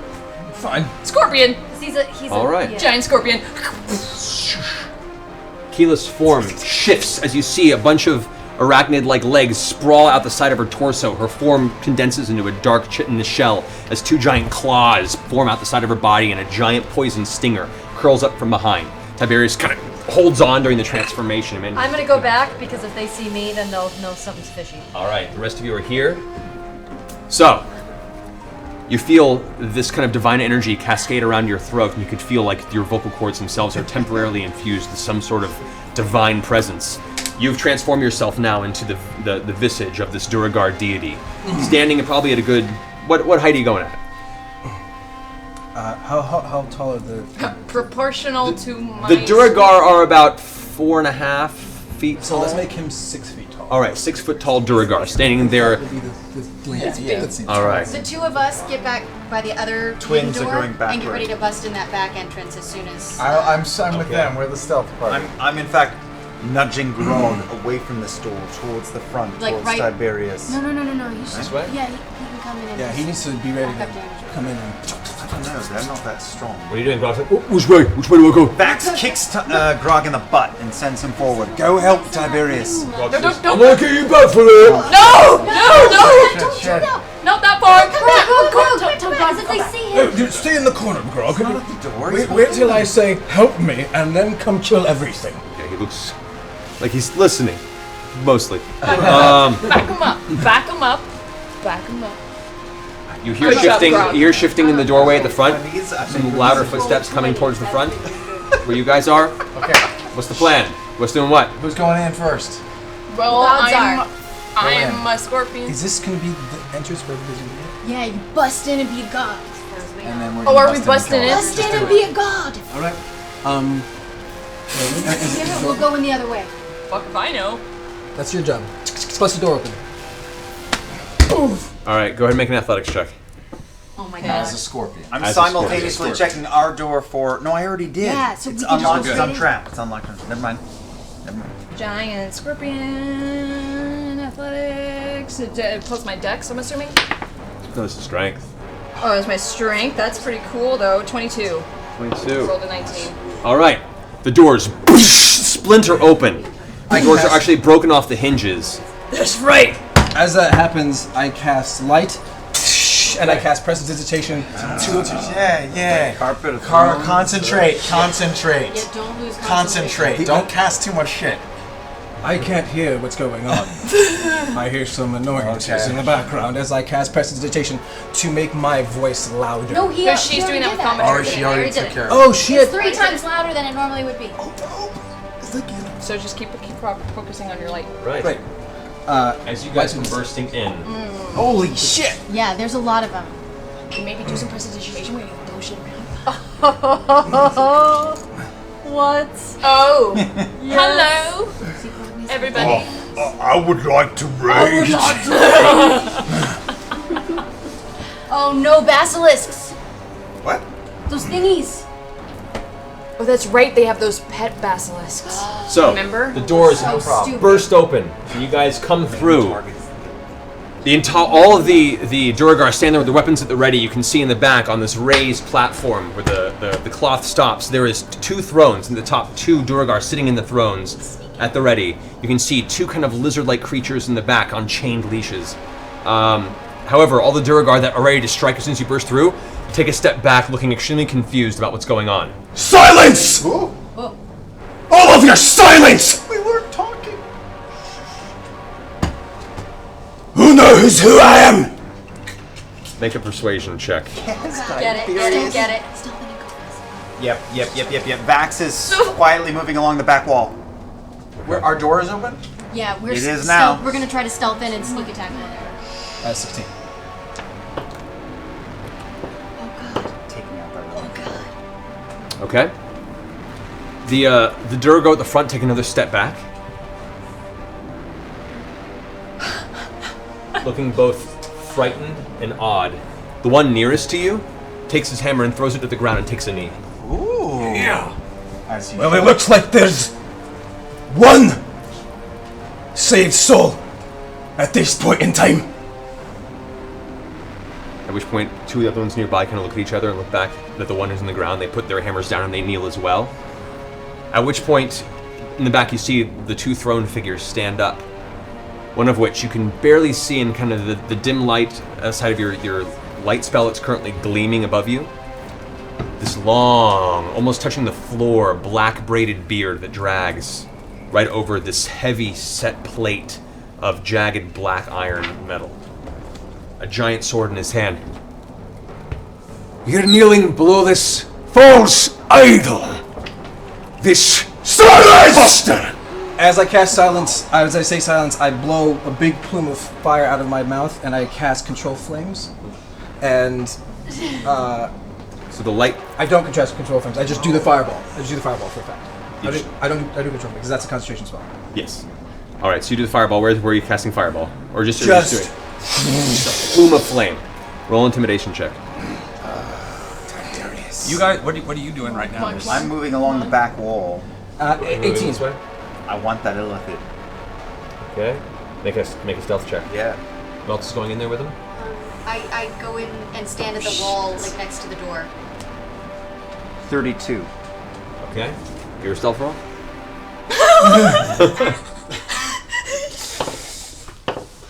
I'm so stressed. I know. I feel like I'm gonna have a heart attack. So, you rolled a 18. 18? Okay. You can see the this figure, which you're gathering at this point is probably King Murghol. Still holding his sword aloft, looks back towards his wife, who's sitting in the throne next to him, or is just standing up and kind of confused. That's right, boy. I am a Duergar. You know. And you know your deeds as of late might upset my rest. All the Duergar are now looking over their shoulders back towards the king and kind of watching this transpire between the two. All of you lay down your arms! You got 32.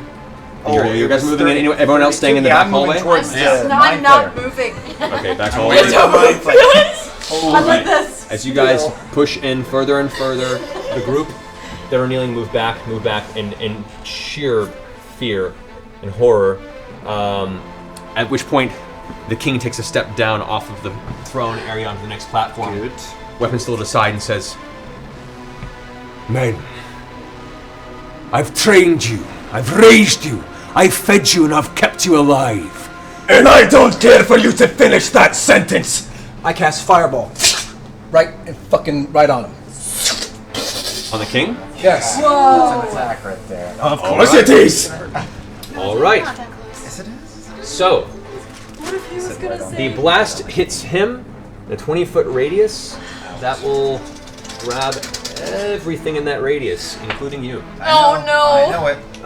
So, But you've got go ahead and It's all roll right. damage. 8d6. It's alright. 8d6. Heal me, Pike. Heal me. Heal Will me I, in will I, will. 3 minutes. Heal me. Oh, man. It's gonna hurt. It's gonna sting. 86? Oh, You got this. God damn. Come on, you got this. You got this, Max. You want it to be a lot, but not too much. It's a little less than 55. 25. Okay. 25, okay. I'm sorry, 30. Okay, good. So, they explodes around them. You see all of them kind of shield themselves from the blast of flame. As it spreads out. Wait, I'm doing the rogue thing that I can't remember the name for. Yeah, can you dodge? No, that's it. Something else. Quickly, dickly. Alright, so, while you're looking that up, the Duergar brace themselves, and they have an innate natural resistance against things Evasion. magical in nature. So they all take the brunt of the damage, however, it does not do as much as you hope to the group. All of them look hurt, but definitely not taken out of the fight. The ones that are in the front. The two lizard creatures, which you now have a better look at, you do see as familiar. They have numerous sets of legs, and though the chains hold them at bay, both of them glance up instinctually. I want you, Tiberius, to make 2 Constitution saving throws. Traps. Yes. DM. Evasion. If I make a success, I get half damage. If I fail, I get. That's terrible. Oh, Jesus. Alright, so If I fail, I get If I get half damage. If I succeed, I get no damage. I think I failed. I got a 9. yeah, so you take half damage. So you take the what was the total damage on your fireball? 30, 15. So you take 15 points of fire damage. Get Press ready. Alright, so So as you glance about the room now, you look over and both of these lizard creatures kind of look towards you. You kind of look back and forth and there's this like gleam in their eye. Suddenly you feel you're forming and tighten up. Instinct. So you are considered restrained, which means you are at a disadvantage to all your attack rolls and ability checks right now. I still have a bonus attack I can do before that happens, correct? No, this is as it's happening. Your turn is still happening. I got it. This is all kind of a fluid moment. Got it. Things happen as they happen until initiative is being rolled, which is now. Okay. So everyone roll initiative. Sneaky, sneaky. Oh. Break. Right. Nice. Good number. Stupid dice. I know.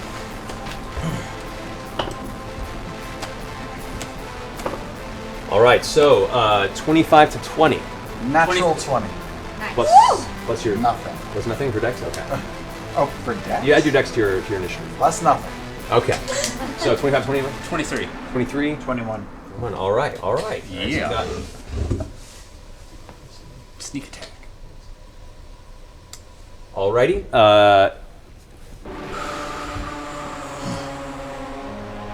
20 to 15? 19. 17. Alrighty.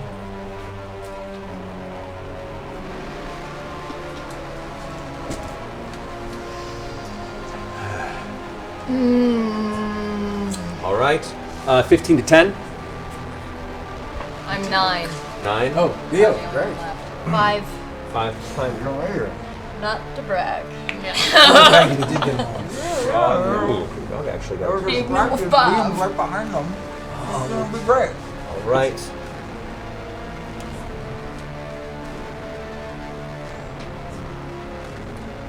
I just noticed your shirt. It's really great.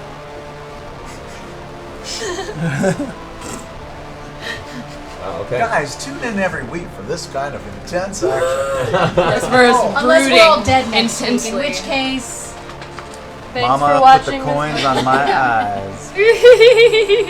Alright. That brings us to the top of the round. Percy, you're up.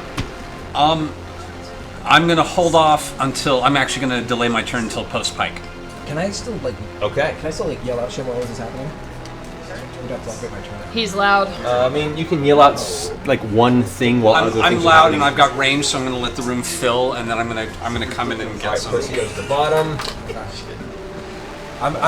While this is all going down, I'm gonna yell, Those who want to live, throw down your arms! that's what I do. Okay. While this is all going down. That brings us to the top. Vax, you're up. Okay, I use my bonus action to click my Boots of Haste together, and I tap dance over to the Illithid, and I'm going to use 2 daggers to stab him in his eyeballs. Coup de grace. Okay. First one hits. It's 18 It's plus. critical because he does not see you and has not acted yet this combat. Yes, it is. So I just take my keen dagger and I shove it in his eyeball to 1d4. It's 2 plus. I feel like I'm gonna have a heart attack. We're gonna be fine. It's nothing we can't handle. 14. There's nothing we can't handle. 19, 28 plus 36 is the first dagger into his eyeball. Okay. Second dagger also hits for a little less, for 7 points of fire damage in his other eyeball. Alright, gotcha. So the first one actually jams into one of its eyes, and it didn't even seeing you. It recoils back, slapping your hand back out of the way. The other dagger strikes and just gleans off of its shoulder. However, it turns around with its other eye at you, and it definitely knows you're there. Oh no. Okay, I like to circulate my hands to kind of carve out the eyeball area. No, it pushed you off. Yeah, okay, okay. It's alright. Alright, that brings us to Grog. I would like to go to a whorehouse. Goes into a rage. And Grog's going to go ahead and take his axe with the chain on it and throw it towards the first Duergar he sees, which is right here. Throws it. Alright, that is a... It's going to miss. Roll a 4. It swings past. He's going to make an athletics check to see if he can bring it back. That he succeeds. So he throws the axe, it swings past the Duergar, clinks onto the ground using his chain, he yanks it back, catches it in his hand. This turn is spent, however. Next up is Scanlan. I step into the room, lining myself up with those two pig creature beast things in a line. Yeah. Can I also catch the king or no? What do you think? Nah, it's a line. It has to go straight. Going for the guys. I don't want to scald you. You're already hurting. I'm gonna go straight across the piggies, and make them squeal with lightning. All right. At the start of your turn. Oh shit! There's a trap. No, at the start of your turn, you come up and the creature looks over, and you guys make eye contact. You aren't averting your gaze. Go ahead and make a Constitution save. I was not averting. Saving throw. Come on, Scanlan, you lucky motherfucker. Is it? Where's my D20? There it is. There you go. Roll high. 17 plus what? Plus your Constitution modifier. 19. Yes. All right. So as it glances over at you, there's a shine in its eye, and you feel all of a sudden your form for a second tense, and you shrug off the effect, untouched by it. Now, go ahead and take your turn. Good poop. I cast lightning on the two beasts in a straight line. Okay, so you pull back and you unleash a lightning bolt. Goes streaking Or across straight the ahead. room. If I can get the king, I can. Unfortunately, it's just out of the line ray, but it does streak across and blast both of these now visibly basilisks Do I have to roll in the front hit of you. first? No, you hit automatically. Just go ahead and roll damage. Oh, sweet dice rolls. Let it rain. Let it rain, D6s from the sky. 29. 29. One fails at saving throw, one makes it. Oh, nice. So 29 damage to one, and that will be 14 to the other. And then one gets the for bonus action, I inspire. This one here is the full blend of it. That one half is full. I inspire Vax with a little ditty. All right. I want to sing a song of inspiration, of inspiration. Alrighty, that ends Scanlan's turn. King Muradin's turn now. King Murden. King Muradin is going to... It sees this blast of lightning streak past now, as it blasts just barely passing in front of it, hitting both of his pet basilisks. Now seeing that there's like a full army between himself and the current intruders, one of which is visibly stiffening, he glances over at this tiny gnome individual that now gave loose to this bolt of energy, grabs his blade with both hands and goes running towards you with an angry, but he uses a bonus action quickly to pull out a vial, pop a cork, chug it, shatter the glass on the ground. As he does, you can see his arms actually billow and grow extremely strong and thick with muscle. What color was the vial? This was a purplish in color. Damn it. He then runs forward. What if you just like, just Just a little taste. Little taste. Yeah, just like And it's going to take a little for now. his little for turn later. swinging at Scanlan. As he does, I sing, "Dodge that sexy attack, go white boy." I sing my what is it called? Cutting words? No, yes. Yes, what? cutting words. Cutting words, and I try to distract him as he's attacking me. Okay, so you get to... What is it, a D8? A D8 off of his first attack. 5. 5, okay. Well, he rolled a 20, which brings it down... Or a total of 20, brings it down to 15. What's your armor class? 14. Oh! Second strike is a 13. Third strike is a 12. Wow, he just can't hit all this turn. But however, the one strike he does get on you, the sword comes down, streaks across the front of you, and as you're finishing your last final note of that song, you take 18 points of slashing damage. Okay. No. Where are you at? I'm fine. Where are you at? I'm fine. I got more than him. That ends his turn. This brings us back to Vex. That's me. Yep. I cast Hunter's Mark. Actually, I just transfer it because the other one died. I transfer it to the king. Okay. King now And has then I Hunter's Mark. cast, first I want to move Trinket over and it, oh no, I can only move Trinket. Okay, first I'm going to cast Conjure Barrage at, it's a 60-foot cone. So I 60-foot want to cone? see how many of them I can get. You can... Nice. You can get... Let's see. You can get... It'll get everybody. Yeah! Can I angle it so I don't hit my buddies and just hit like... You can angle it in a way that will... If you want to get the king in it, you're going to hit these two here. It's okay. Yeah? Okay. And Grog. Alright, I'll hit him. It's the price of war. Okay, so you'll be able to hit everything in that row. Awesome. So go for it. Go ahead and... how's that effect on that work? That is, I roll 3d8. Alright, so go ahead and roll 3d8. Yeah. so many hit points. I know. That was on a corner. Okay, roll again. So many hit points. Oh, good. 17. 17. Okay, and what's the effect of the spell? Like, what do they roll against? They roll a dexterity saving throw. Dexterity saving throw. King makes his with a 20. So he takes half damage for it, or no damage? Half as much, yeah. Okay, so what was the total again? It was... That's, I don't get it. What's the total originally? It was... What was The the total? Yes. Was 17. 17. Okay, so that is 8 damage to the king. Plus a hunter's mark. Right, so roll the additional 10 on that. 4. 4, gotcha. All right. The basilisk also does not make it save. What's the DC on this? DC. What do you mean? This your spell DC, at the top of your spell page. Yes. It's 14. 14. Oh, I did get I didn't add my spell attack bonus. Should I have done that? No, that's just to hit something with a spell. Okay, cool. All right, so basilisk in front makes it. So it takes the 8 damage. The the rest of the Duergar, they do make their saves. So they take half damage. However, with the spray of arrows that comes flying out of the front of your bow, you manage to take out Whoa! 5 Duergar in one swipe. Oh! Guns remain damaged but still standing.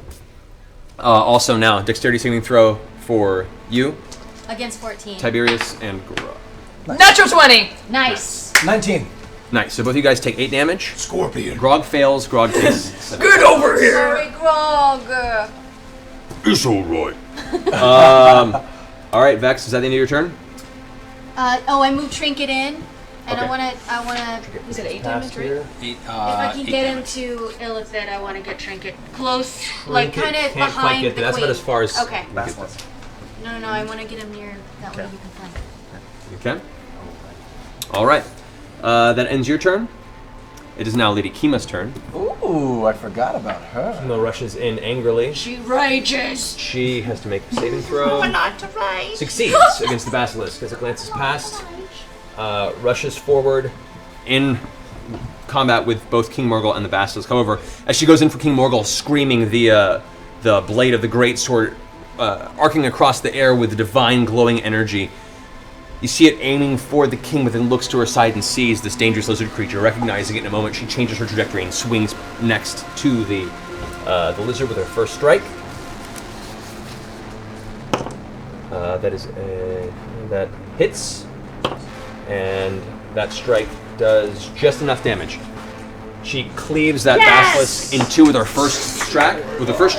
Using the inertia, she turns around and strikes at King Murghol. I loosened it for her. However, King Murghol, seeing her come forward, takes his sword up and manages to parry hers to the side. Both of them lock for a second as he steps into her and kind of glares at her face. Oh, you're supposed to be downstairs for playtime. Pushes her off with his blade. Playtime. I know. That brings I know all the ladies are like, ew. That brings us to Queen Ulara's turn. Queen Ulara is now standing over there with Trinket towards her back. As she instinctually does this, she reaches up, places her hand on the front of her robe. So you can see this Duergar woman with kind of long reddish hair that's just let flow to about the back of, just the small of her back. She stands up out of the throne. As she puts her hand on her chest, her form shimmers, much like you saw earlier on Tiberius in your earlier battle. She moves back to there. As she does that, I try to counterspell it. As a reaction? Yep. Okay. So let's go ahead and do the contested roll. Contested roll. Ooh, it's like rock paper scissors. That was almost the name of this show. Contested roll. Contested roll. Not as catchy. Let's see. Counterspell. DC equals 10 plus the spell's level. Okay. So DC is 12. Go ahead and roll that. DC is 13. It's a third level spell, right? Blur's second level. Oh, I thought. Okay. So. Yes. So, counterspell. Go ahead and.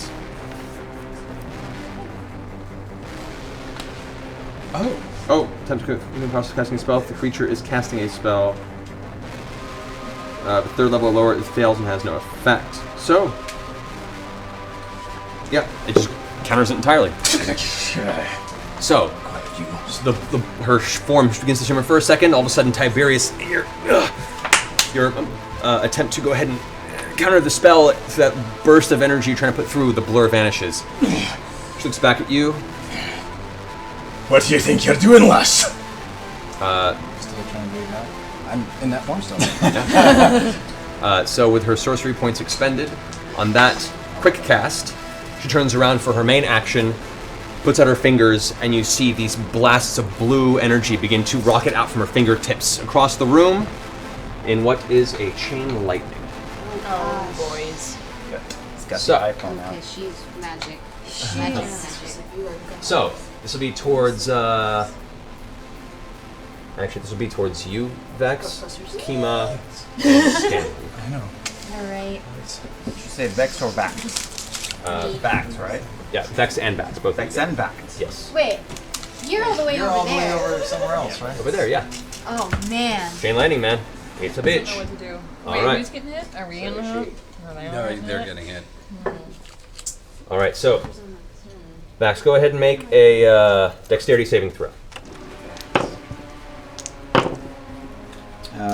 Not good. 7. 7. All right. Can I use evasion? I gave you some What dice. I Uncanny gave you dodge some- or evasion? I gave you some dice. You did give me some dice. It's not going to be enough though. So now I'm at 13, but can I use evasion or uncanny dodge? Evasion is for area effects. Uncanny dodge is... We've already used one for the area effect. The other one reduces the damage. All right, by half. uncanny dodge. Okay, so you're reducing the damage by half? Yeah. Okay, so instead you take 18 points of lightning damage. Damn. However, both Vex and Scanlan and Kima all have to make dexterity saving throws as well. She makes hers. Not great. Oh. 14. Guess what? 14. I have no dexterity. Right. 16. 16. Okay. So you took, was it 18 lightning damage? I said. Oh, I didn't add any dexterity. I had a 9 to what I got, which means I'm at 22. Just your dexterity modifier? Yeah. 22. Yeah. Okay, then you would have taken half damage, made it quarter damage, so you take half of that even. Right. So keep that in mind when you make your dexterity saving throw. Yep. All right. So that would give you total how much damage? So it was 18 you took, right? Yeah, and then we halved it to 9. Right. 5. So 36 damage to Scanlan, and to Kima, and to you, Vex. 36? 36 points of lightning damage. Holy moly! That ends her turn. Tiberius, you're up. So it's your turn now, as you're now on top of the scorpion still. It's okay. You're on top of me. I'm holding you. Cool. This is... They're still on the altar that's raised above and all that.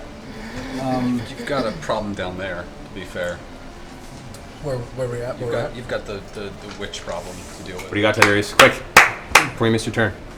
I shall miss nothing. See, I'm going to stay right where I'm at. All right. I'm going to snicker, and I will put out my hand, and give my little ring a rub, and let out a fireball from it, right where no one else but these buttholes will get hurt.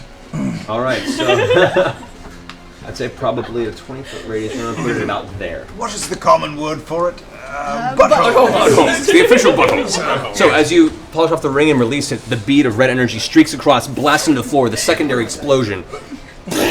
Giant fireball just bursts into the room. Go ahead and roll damage on that.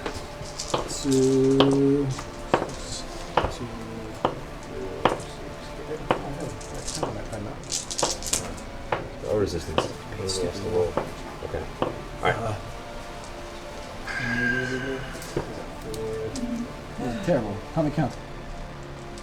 Okay, well, we have all these twos. The all the twos side by twos. side. That's fun. These two should not be counted. Your turns are taking so long. 18. 23. 23. Okay. Yeah. I'm gonna die. The rest of these while Duergar you're- detonate. Yeah. Blasted away out of place. Just goes. Their bodies go thrown against the walls and the various pillars in the room. There's 2 pillars over there. They're kind of holding the ceiling up.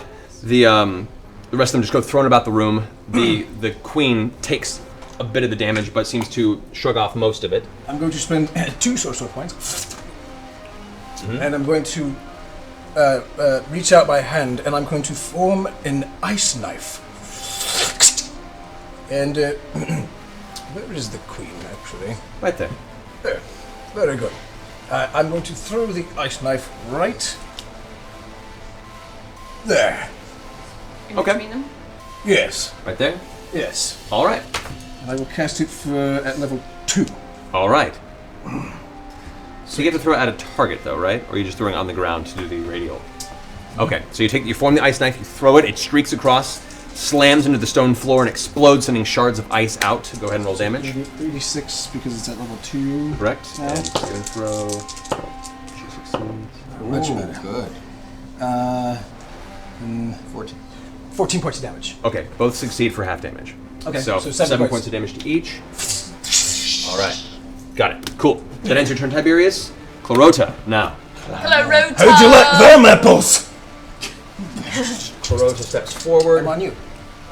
Seeing the other mind flayer there, steps past and decides to go into a contest of wills against it. Ooh, I like it. Contest of wills. Staring contest. Staring contest. All right. This is intense. All right. Clarota is going to step forward and begin to intensely stare at. You can see the kind of the air itself seems to shimmer and push like a strange bubble shifting between the two of them at this connection point. Mind Flayer, now one-eyed and seeping liquid from the side of its face, glares back at him. Fails the saving throw. That's right, he does. This Mind Flayer suddenly diverts its attention away from Clarota and towards the Queen. Ooh! Yeah! Yes! You'll dominate. Tight. That ends Clarota's turn. All right. The Duergar would go if they weren't all blasted to hell. That brings us to Keyleth. All right, I am going to go right for the king. You're coming for a ride, Tiberius. I'm gonna make a straight line. I have a 40-foot movement. Pretty sure I can movement. All right, let's get him. Oh no, Tiberius fell off. What are you doing? Bring me up. There you go. Okay, I'm in melee. Yeah. Yes, you are. All right, I'm gonna do my full 3 multi-attack. Okay. I am maniacally laughing. You are going to have a disadvantage on the tail attack because you have Tiberius on your back and you're trying to make sure you don't hit him with your tail. Okay. So first 2 claw strikes. Okay. First one, probably not gonna hit. 12. 12. No, it does not hit. Second one, a 16. Does not hit. Damn it. Oh no. Clink, clink off the armor. Third, Tail so strike. the tail strike, 2, 10, nothing. Yeah, unfortunately, just his thick suit of armor, you're hitting at him with the giant scorpion claws, nothing seems to be getting through. God, you're so heavy, Tiberius. God. You hear this clacking scorpion angrily. Oh, that was a little balance is wonky. Pike, you're up. All right, time for some healing. So pull me in there. All right. I'm gonna do mass cure wounds. Ooh. Okay. Thank you. At level 5, which I think gives me 4d8 Okay. plus my spell ability Whoa. modifier. All right. Okay, so Damn. Get your heal on. 4d8 you would give. Get your heal on. Get your heal on. Get your heal on. so 20 points of healing for whoever would like it. Everyone who's For in the everyone. radius. 20 points? Yes. Everyone but Grog essentially gets healed for 20 Thank you, my love. Grog's Everyone take but home? Grog? Grog's too far away from you, unfortunately. Okay. Nice fine. Thank you, my love. All right, Percy, you're up. All right, I'm going to just get just step into the doorway to take a look. I'm just stepping one step, and now I'm just going to shoot. I'm just going to try and the minute I recognize what a basilisk is, since I've faced them before, I'm going to do my best not to look and take a shot. Okay, so go ahead and fire with a disadvantage against the basilisk on the far end of the room. Don't you shoot me. I know. Oh, that was a pretty one. I get 16 at my disadvantage. 16 at disadvantage, that does hit. Go ahead and roll damage. Nice. I'll be taking another shot too. Also, Tiberius, make another Constitution saving throw. 6 points of damage. 6 points of damage to the basilisk. Got it. I'm going to take another shot, though. Okay. 16 again. 10. Okay. 16 hits. This time I do 12 points of damage. Does your inspiration count for saving 12 throws? points? 12 points. Did I Nice. He didn't inspire you. Oh. And then I'm gonna duck back around the corner again. Okay. Cool. As you duck around the corner, you've gotten these strikes in, and as you finish your blows on the Duergar King, Murghol, in front of you, you hear this clanking sound as Tiberius's now fully stone form falls off of the scorpion onto the ground beside you. He's stoned. Oh no. Did you turn to stone? Because the basilisk. We've dealt with this before. Yeah, we can fix Yeah, this. the It's basilisk okay. blood. We can fix it. I think So that- I think you pee on the body and it cures him. Can I can't. I have to go. Let's try it and find out. The basilisk now takes its turn. Please, Oh, no. Steps forward Everybody here keep onto your the eyes edge. It's going to go ahead and this is going to be for Lady Kima. It's going to attempt to make it stare at her. Lady Kima. Close your eyes. She's smart. She's closing her eyes. Lady Kima, who's currently in this blood frenzy against the king, unfortunately is not paying attention off to the side. The basilisk gets a glance at her. She looks at the corner of her eye as she sees the movement over and has a hard time pushing through the stiffness as the gaze begins to take a clenching effect on her body. Oh no.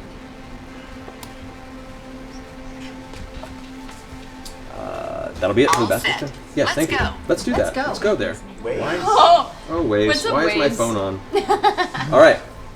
So that brings us to the. I have no idea. Oof. Okay. I'm sorry, I can't help you with that, Vexalia. It's Mind Flayer, who is currently dominated. Yes. Oh. Kick some ass. Forward, and is going to attempt to make a tentacle grab attack against the queen. That's right. Queen Ulara manages to dodge out of the way, seeing this coming, and just backhands it while taking a step back. Unfortunately, it does not cling with the tentacle. That ends its action. Yeah. And unfortunately, it didn't hit. Good.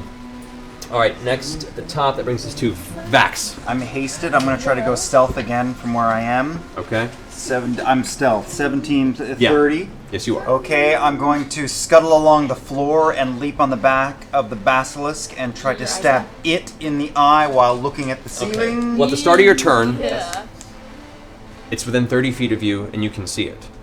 Are you going to... Not look at it. No. Okay, so you're taking disadvantage to this attack. Okay. So you move behind, you're hidden. 15 for my first attack. For your first attack, that will not hit, unfortunately. Doesn't he have inspiration? And second time, 19 for the second attack. That does hit, yes. Okay. Feel for the eye, stab it with a keen dagger. He's just like- for 11. Okay. As you rush over, you take your first strike at the basilisk. You see it reel back and slap around its tail.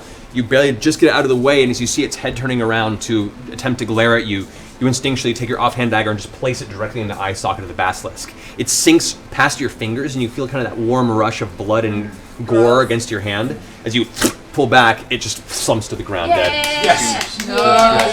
One Bring by some of one that- by one. To you. We'll get you in some of this that. room. We'll get you some of that blood. Blood. Basilisk's blood. Grog's turn. I only moved 10 feet. So who's stone right now? Tiberius and aren't two people? I'm just Is chilling. mid-effect in. Tiberius is chilling. solid stone. I've got I'm sorry. haste on. I'm just chilling. If I've got haste on, can I get to Kima? I would say, yeah, you can spend the rest of your movie doing that, yeah. Okay, and I use my thumb to slide some of its blood off the blade and drip it onto her eyes. Okay. All right. That ends your turn. That brings us to Grog. Grog turns and is going to go ahead and, while raging, frenzy against The queen. the queen. Is Grog. Grog, how are you? attacked the pretty lady. Okay, and a critical hit. So, I don't care. Yes! Yeah. So, You crit? Yeah. Oh! The first hit, she's going to go ahead and use her reaction to do shield. It's going to up her defense. This is what you're First missing, attack misses. So Travis. 2 attacks miss now, and the last attack is a critical hit. Crit. Okay. Nice. So that is a No crit. crits for you. 20... Crit happens whether you're here or not. Alright, so that's 31 points of damage. 31 points. Nice. Whew, that's a hefty chunk. Alright, that ends Grog's turn. That brings us to Scanlan. I'm next to the king, right? Near the king? Yeah. Over there? Yep. You're Okay, right next to I him. just make eye contact with him, and I mentally tell him that he really has the urge to try to do a headstand. Lay down his weapon, and he really just wants to see if he can do it. Okay.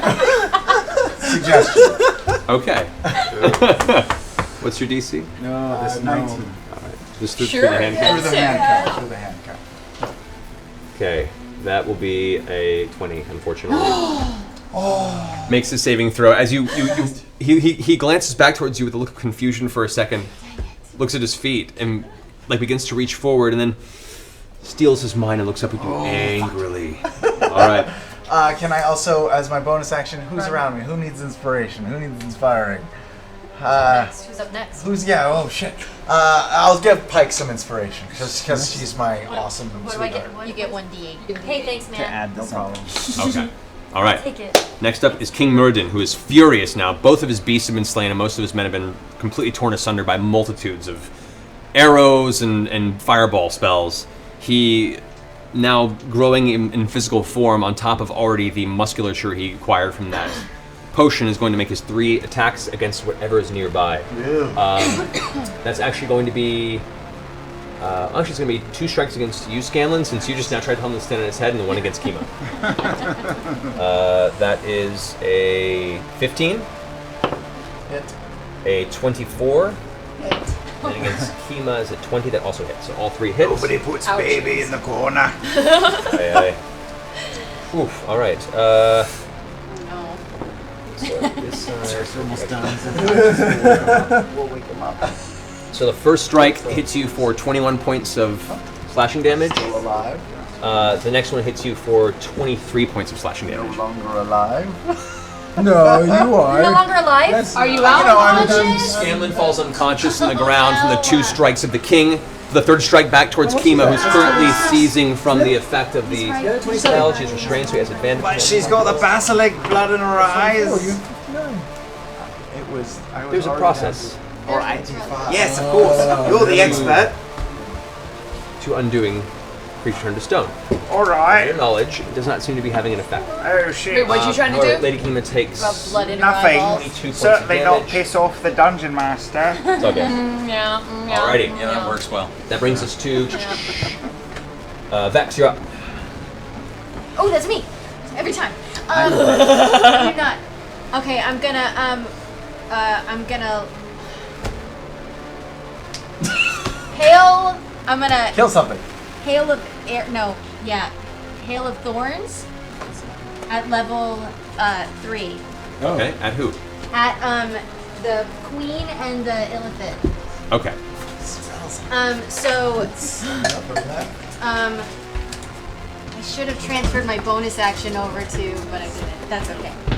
I'm stunned. That gives me. I should have done this before. I'm an asshole. I'm sorry. But what about in the game? Okay, so that gives me at level 3 2d10. Additional damage to the arrow. Yes. It explodes around it, right? Yes. Alright, so fire the arrow. So as your bonus action, you go and you grab one of the arrows out from the back. As you pull it back, you can see a bunch of these little thorns begin to grow and sprout from the actual shaft of the arrow. You release it, and as it does, it arcs across. Yes, natural 20. Natural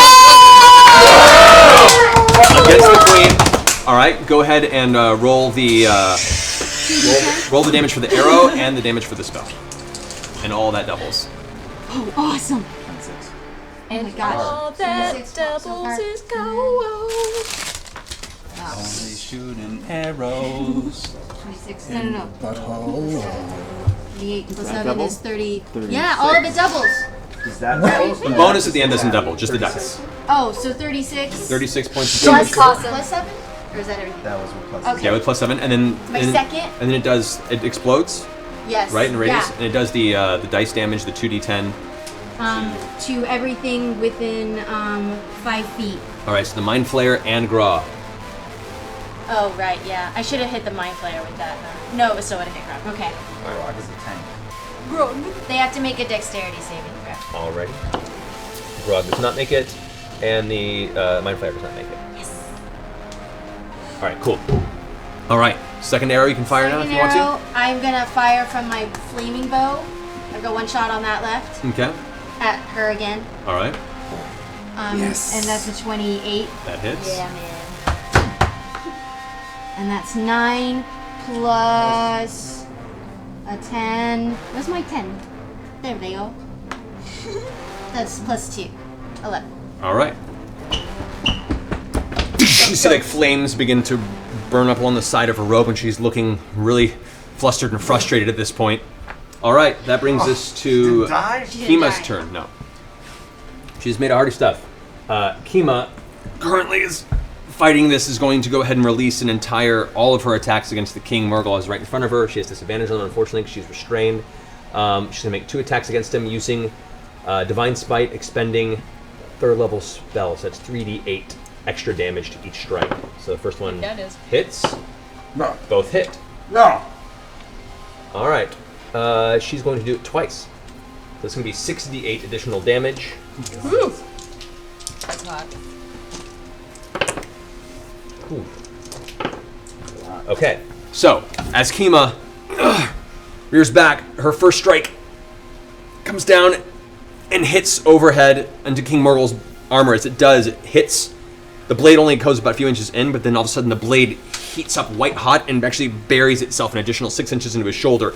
He screams out in pain, reaches up and grabs the blade, and as he does, his hand actually burns the process.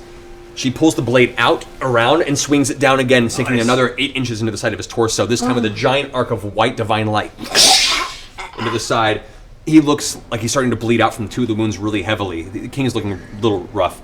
That ends Kima's turn. Kima's going to try and make a saving throw. Kima pulls the blade out Oh and no! turns to stone herself. So He's still at like really high health too, the king. What? He is? The king's looking a little rough. Okay, good. No, he's Stone. Oh, it's Stone. final round. All right. You never know. He might just start doing a headstand. The queen's turn. Oh no. The queen looks over at Grog in front of her, kind of frustratingly, uses a bulk of sorcery points, puts her hand up towards him as he's pulling his axe back angrily. He fails his save, and he puts his axe back down and looks towards the rest of the group. Oh no! Not again! Eye color glazed over. No. So He's easily turned to stone influenced. too? No, he's under her control. So that was her sorcerer points, her quick action. She then says, "Oh, I'm dead. We're not gonna die this day alone! And I won't die. My love, I'm sorry, but there's much more work to be done." And she raises her hand up, and you see this buildup of green arcane energy at her hand. She turns it towards the rest of the group, faces it up towards the ceiling, and releases this pulse of arcane green, ill-looking energy that blasts into the stone ceiling. As it does, the stone itself disintegrates in a large chunk, Oh no. and a glowing mass of seeping hot molten magma begins to pour. Oh shit! So, Where's it pouring from? it's now coming from right here. Oh my god. TPK. So now, magma is pouring onto the throne room from above. The giant fall that is on top of the fortress is now peering into the room. Someone grab me and leave. That brings us to Tiberius, who is stone. Clarota Oh my god. currently looks around and... Hold on. Am I conscious in stone form? No, you are a slate. You are blue screen. You are Grog after the intellect devour. God, this is bad. Okay. Pike, it's all on you, dude. He's turned to his. Do you have water? Wait. I can create it. Clarota If you can create it, I can control steps it. back. Wait, Rosa's gonna do some stuff. And grabs Lady control of Kima. water right now. Okay.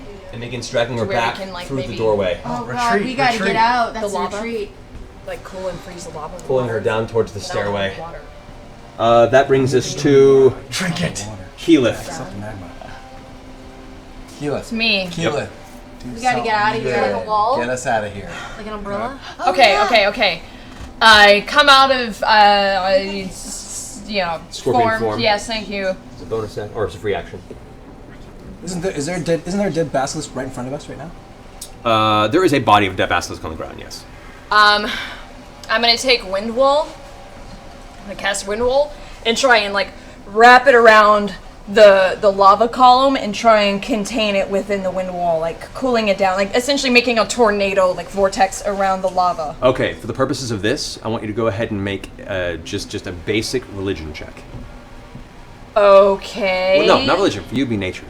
Just Okay. the purposes of my thought, I think a nature check would be an interesting way to see how this plays out. 18. 18? Okay, so as you bring this gust of cold wind swirling around, the column of magma begins to cool and darken as Trinket is like backing up against the wall and the magma is like starting to singe the edge of Trinket's nails. It cools to a dark black kind of rockish color and the magma fall ceases. But you can see parts of it breaking and beginning to break past that shell exterior. So you've slowed it. This isn't gonna hold for long! Somebody rub some blood on Tiberius, quick, and let's get the hell out of here! I'm just holding this. Holding it there? Okay. So much to do. That brings us to Pike. There's so much to do. I don't know if I should heal you, if I should rub blood on you, or if I should go try to remove the curse from Try to Grog. see if you can get the curse out of Grog. Because if we gotta retreat, then If I can remove the thing off of him?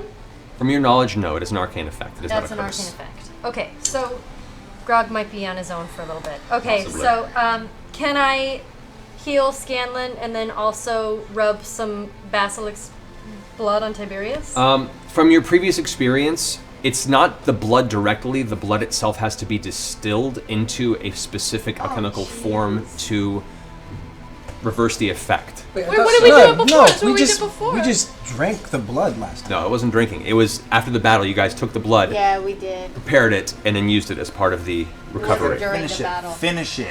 All right, so Will someone collect some blood and... Scanlan. We gotta finish Okay, it. so you heal Scanlan. How much does he heal? Yeah, we gotta finish this. King's almost dead. Do we want to kill the king? Do we need somebody alive to help us? 18. What is So you're back up. Oh, 18, you're- 19. So you're 19. healed 19. You're on the ground, prone, but you're conscious now. Hi. And you look up at Pike and smile, and you look over and see this large column of magma that's now cracking through stone and pouring into the throne Is room there again. anything else we can do? Is there anything else I can do at this moment? You had no. This has been a heal. This is okay. No, you can move. That's about it. I can move.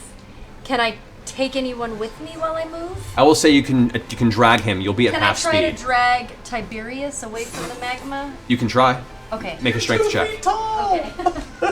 He's a dragon. It's athletics. We'll do athletics. Athletics. 19. Okay. So you grab onto Tiberius. You rush over. After healing him, grab and start dragging him towards the entrance at half speed. You manage to get him 3 squares. That's as far as you got. Okay. So he's As you're pulling back, burned in the the magma. king, as a reaction, gets 1 strike on you with his sword. That is going to be a 19. Get out of here. Your AC is 20? It's 20. So the blade hits you. I just flip him off. Yeah. The blade comes down towards you, but with a flash of divine energy, and your shoulder armor just gets deflected off to the side, and you glare at him out of the side of your face and continue to drag Tiberius out of the room. Now go home and get your shine box. All right, Percy, you're up. All right, I'm going to step into the room to give some cover. Wait, I'm dragged out of the room? Yes. You've been Right doing about this whole time. I'm probably just Me? slightly on the other end of this. Where over here? No, like next to Keylith, like near Keylith. Oh, you're gonna have to go around here then. This is a really harrowing I'm place over here. here. Where's Okay. the... She's Where's right the, here. Here. Oh, thank you. I'm the green. Okay, the first thing I'm going to do is I've got my ice shot loaded. Okay. I'm going to take a shot at the break in the ceiling, and I'm going to try and ice it over. Okay. All right. So as you pull over, you go ahead and aim up with your ice shot ready. Go ahead and fire. That's 20. 20 definitively hits. It's not hard to do. Go ahead and roll damage, and that will signify how long and how much it'll stop. So, just the ice damage, not the actual bullet. It won't do anything. So just just the ice damage. Just the ice damage. 2. 2. Okay. So as you blast up, you can see as the magma is beginning to pour down again. You blast it, and it immediately spot cools into a rock, and begins to slip again. You've maybe given yourself a couple more seconds. That may be what you need. You don't know, but that's all you got on that. Okay. My next shot, I'm just going to turn to the king and just shoot. Yes. Okay, go for Pew it. pew. I'm also going to spend a point for additional damage. All right. And I'm also taking a sharpshooter for additional damage. Okay. That's 16. 16 versus armor class will not hit. Unfortunately. Wait, okay, no, I don't get that. Oh God, it's not Pathfinder. Ah. Yeah. It's Sorry. Okay, that's fine. I'm going to spend my bonus action, take another shot. Okay, so you're using your action surge? Yeah. Okay, so action surge. You now have 2 more attacks. 2 more shots. Go for it. Yes. 23. F you. That hits. That's 9 points of damage. 9 points of damage. Got it. Taking another shot. All right. This shot's fire bonus damage. Okay. And I'm also going to spend another grit point to maybe do a little more damage. Okay. Yeah. Grit. 28 to hit. That hits. Go ahead and roll damage. With the extra grip point, you do 2 dice, right? Yeah. All right. I get a bonus die. I just have to find one. That'll do. That's 17 points of damage plus 1 point of fire damage. Nice. Okay, so the first shot fires, just ricochets off his armor and streaks across the room. You get his attention though, and he looks back at you with this kind of wild look in his eyes. The muscles like tensing. You can see the armor actually bending and twisting against his physical form underneath. However, the next shot blasts off side of his jaw. Oh! There's actually a giant gap now in his flesh as he looks back at you. You can see his teeth. And as he grits down towards you now, definitely intent on getting vengeance on that, the second shot takes off a chunk of his head. You can see the skull exposed on where you've now taken a piece of flesh off the top of his scalp. It's looking pretty rough. Let's move it, people. And I'm going to take like a step back towards the door, just with what's remaining of my movement. Okay. You can get back to there. All right. That brings us to. Oh, I killed him, didn't I? No. No, he's not dead. He's not dead yet. Not dead yet. Cool. I know, that would have been so cool. All right. The Mind Flayer, who is no longer dominated, as Clarota took his attention off of that for the time being, looks around at everyone, sees the circumstance of the magma flowing down, and just grabs his chest, and you can see his form blink out and vanish. Peace out. God, that's so annoying. Okay. At this round, by the way, it is broken and is beginning to spread. The magma has now filled this much of the room. Oh god. All right, my boots. And it's quickening. My boots of haste are on, so I run. I just dart right around Grog, around that column, up to the queen. While pulling out my keen dagger, I speak my mother's name, kiss the blade, and shove it in right into her collarbone. All right, go ahead and roll for the attack. So that's a 2, but I'm going to use luck. Okay. And get 20. 20 does hit. Because of it. And because Grog's there, this Grog is not an ally currently. You do not get sneak attack damage. Don't get sneak attack. All right, 3, 10 then. 10 That's damage. the first attack. First attack. And the second one also hits. That's a 29. All right. Is 10. 10, nice. So the first blade plunges into her clavicle. She maneuvers out of the way to the point where it misses any vital points, but still sinks in. She looks at you angrily, and you can see her dull, white, ashy Duergar eyes flash with an intense arcane rage. As you pull the blade out, her eyes dart around with some sort of a plan, a thought process going through her head. As the other blade sinks into the side of her torso, she spits out blood that actually spatters across your face. She pushes the blade out, and you see her preparing herself for something. Oh no. Jesus. That ends your turn. Grog, who's currently moves forward towards you. Oh, no! Wrong direction! That is a Dodge! 25 versus armor class. Yeah, but uncanny dodge. How many times can you use it? You've already used that. I don't remember. Yeah, I don't I remember. think It's like once one per attack encounter or something, though. Yeah, I it's think. once per encounter you can use that. He hasn't. Next one is a 21 versus armor class. Once a round. Once a round you can do it? Yeah. Okay, well, never mind. So dig in the first attack. Hell yeah. All right, so the first strike comes at you with a, that'll be 19 points of damage. Okay. Reduced to 9. Okay. Second strike hits you for a total of 15 points of damage. Oh, good. So 24 total. Okay. Okay. Could be worse. And that's Grog's go. That brings us to Scanlan. That really hurts, Grog.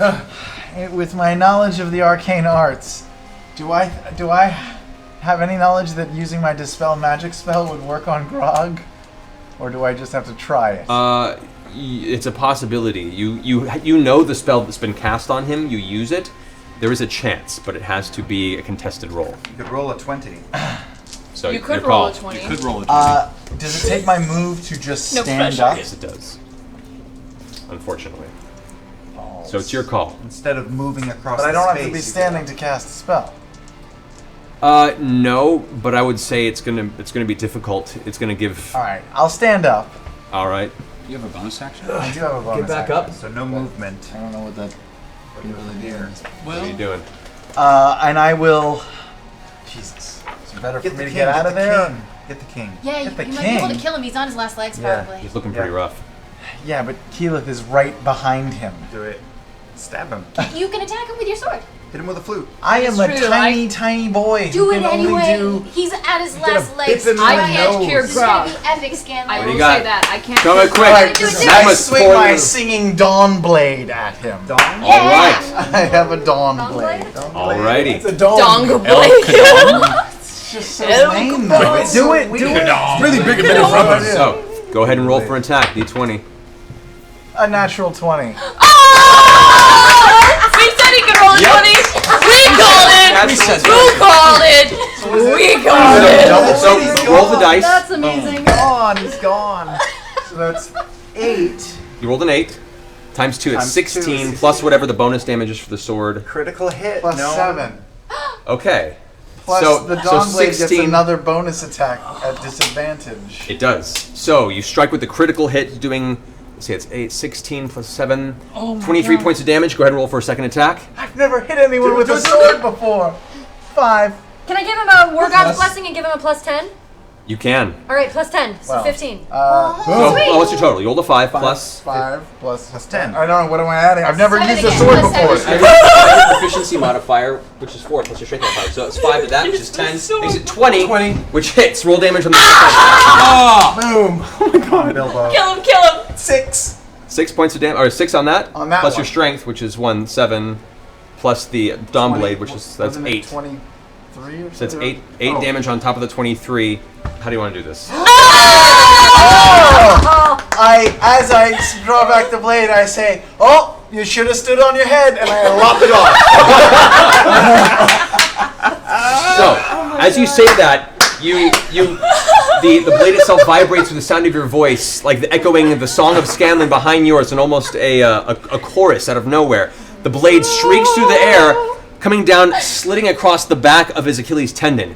He instinctually falls to one knee, which is kind of the height level for you. As you do, you bring the blade around with a flourish, and take Murghol's head off his shoulders, which spins, tumbles to the ground, and rolls across the floor into the magma. Blackenbeard curling back as the rest of his face is melted away by the lava, which is now pouring pretty heavily into this room. Oh, yes, I love All right, so that's your action and your movement. yes. And your bonus action. A bonus action I'll give No, to- you did your bonus action to do the extra Oh, attack. great. I don't know how to use swords. All right, so that's the end of your turn. Wow. You used a sword and got a kill on a boss. Yay! Good job, Scanlan! All right, King Mirrodin's turned Rippy now, but he's That's on the ground. Look at my muscles. I know, so strong. Vex, you up. I call Trinket back. Get him away from that lava. I run past because I can't. Can I see? Do I have an angle, or is it being blocked by molten tornado? It's completely blocked right now. Then I run across behind it. Through here? Yeah. Is that magma right now, or is that? Yeah, it is. That is. It's still pouring. She slowed it down, but it's still breaking through and pouring out slower. That would be even bigger if they hadn't Okay, well slowed it. then maybe I don't run that direction. I run the other direction and down. There's so I can see. Go for it. Roll for attack. Okay. First attack. First attack is 19. Hits. Yes. Okay. 14. 14 points of damage. Second attack is sword. Second attack is 21. Hits. Roll damage on that. What's that? 12? 12 to hit? Yeah. Or 12 damage? 12 damage. Alright, 12 damage. Gotcha. Oh, and Hunter's Mark, you forgot bonus again. action. Yep. Alright, so both arrows, one clips her in the leg, and the other embeds itself in her abdomen. You see she grabs for it. Ugh. She's looking really rough. Next is Kima. Kima's stone. It's now the queen's turn. She looks over at you, who's stabbed her the arrows in her abdomen, and she looks up at Grog and says, "We've got business elsewhere." No! And she reaches out and touches Grog. Both of them blink out dimension door. We lost Grog again! A very familiar purplish color. As you've seen, you cast it. They dimension door out of the entire vicinity. Son of a... This is the second time we've lost At which Grog. point, the stone rocks crack on the column and the magma now goes into full pour. We gotta get out! You guys have to get out of that tunnel. What do you do now? What's the process? We run! Wait, we gotta get our stone friends out, too. So this is going into a skill challenge now. Okay. Yeah, we all run out that. Damn it, No, we don't all run out. There's stone. We have to drag them out. Yeah. Who all stone? It's Tiberius and Kima? Okay. Where's the magic carpet? Throw their asses on the magic carpet. They're stone. Grog has You the can bag pick of them holding. on the magic carpet. It could It be up to 1,000 pounds. Grog Grog- has everything. Gone. Oh my god. Wait, Featherfall. Grog had the bag of holding. Before we leave, can I take some of the basilic's blood and put it in a vial? Wait, Grog did not. Okay, this will be the first skill challenge. Go ahead and make a dexterity check. Dexterity but I check? had no Okay. carpet. You have the magic carpet? But I don't you're know, stone. but I'm stone, so it doesn't matter. Oh, can we get the magic No, carpet? the magic carpet is in the In bag the of bag holding. of holding. 18. That thing is huge. To carry that with you, you would be at disadvantage for everything you've been doing. Oh, I see. Grog has 18. 18. Okay, so you go over and you manage to gather up into your wineskin a little bit of the basilisk blood best you can. The magma pulls close to you, and you manage to just take 6 points of fire damage from just the general heat of the magma now pouring into the room. It's spilling out and just continuing to fill the rest of this chamber. I shout to Percy, "Come, Tiberius, now!" We pick him up. Pick him up and just start. Both of you guys make an athletics check. Oh, it's not a strength check? For this one, this is athletics just to pull them along. 19. We're running out of time. I 17. start pushing Kima towards the door too. You guys grab and pull Tiberius out of the room. It takes the two of you to heft him over. You manage to pull him out of the way. That works out well. Down the stairway. All right. We don't need the figures for this. We're just going to do this visually. Okay. So, you guys managed to bring Tiberius down the stairway. What are you doing, Scott? I'm unfurling my bull strength scroll and reading it so I get a +5 to strength. Is that a thing? All right, so it's the enhance ability. Okay. So you go ahead and you give yourself a enhance ability. Your strength is now, you have advantage on all of your strength checks. Okay. essentially. And I start to help, who's pushing I'm pushing Kima? I'm Kima, going to trying help to get push Kima Kima out of the out. Okay, so the two of you begin pushing Kima Oh out. wait, no! Wait, didn't Clarota take Clarota pulled Kima out of the room. Yeah. Oh, so we're all So fucking you guys are fine. fine. Let's just get out. Oh, I go ahead and on our way out, I cast Create Water, and I kind of just use my air ability and make a mist to try and like mist the lava that's coming towards us. Okay, you do, but the magma is so intense and has filled so much of the room now that you get a localized area that the rest of it just kind of flows around and continues to fill the space. All right, so all of you guys make a dexterity check to try and get down quickly. Go for Make it. another one? Yes, everyone makes one. So. Natural 20. Woo! Natural 20. Ooh. Jesus Christ. What? Shut up. I rolled a 19. Go get nothing. 20. I rolled a 19. 7! 4! By the way, did I get to roll twice because of anything? Because of Because terrain? yes, you do. Wait, do I DM, get my enhance ability? Not for this one. I would like to note that I'm frozen like this. Okay, Tiberius is 29. okay. Gotcha. So Pike and Scanlan, both of you guys are. Unfortunately, because you're smaller and your legs are moving, you guys rush down the stairway and curl around. As the rest of you make your way to the doorway, which is currently closed, you all are kind of gathered at the exterior of that hidden doorway. It's currently dark and held shut on where you guys entered. However, you two, the magma has now reached the stairway and is beginning to pour down off the top, and it manages to catch the two of you. You guys each take 5 points of heat damage from the magma's proximity. The two ladies? No, Pike and Scanlan. Two gnomes. You guys make it to the bottom floor. The doorway is currently closed for the secret exit of the fortress. Okay, Vax drops Tiberius' stone ass to the ground and starts feeling to try to get the mechanism of the door open. Okay. Are we at the foot of the stairs yet, me and Pike? You guys just not get to the foot of the stairs. It's a big stone door? Yeah, it's the one you guys, it opens up outward. Oh, right. I just cast stone shape and make a hole. Okay. As you're feeling around for the mechanism, Kilo steps forward and basically the stone turns into almost a clay and she just pulls it apart. That'll work. Which is great Sorry, because Vax. I didn't mean to overstep a giant there, glob but... of magma pours down and splashes onto the ground, hitting everyone in the vicinity. Everyone down here takes 12 points of heat damage. It's hot, it's hot, it's hot. Alright, I'm picking up Tiberius' stone butt and continuing. Okay, you guys push through the open hole that Keyleth pushed in, sweat dripping down your faces as the heat proximity to you is nigh intolerable. You make your way out of the gate, and now you have that giant magma flow. Right. Is the thing not... Wasn't there... You guys go and step out. The doorway that opened up previously is what parted the magma flow. You pulled it open, so now it's just a wall of magma in front of you. But she also had created a wall barrier. I did create a wall over top. You did. It's not there anymore. Oh, it was permanent. It's permanent, but a perpetual flow of magma on it for a period of a few hours will eventually eat through a stone Can you wall. cast it again? I can. Do it. Yeah. Do it again.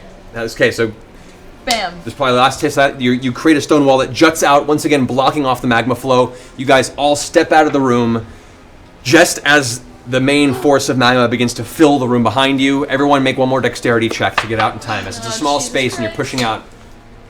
Natural 20. Ooh. 16! You make nothing. You make nothing. 7. 10. 2. No, 29. 12. Okay. Oh, God. Everyone under 15. You, Percy, I believe, and Keyleth.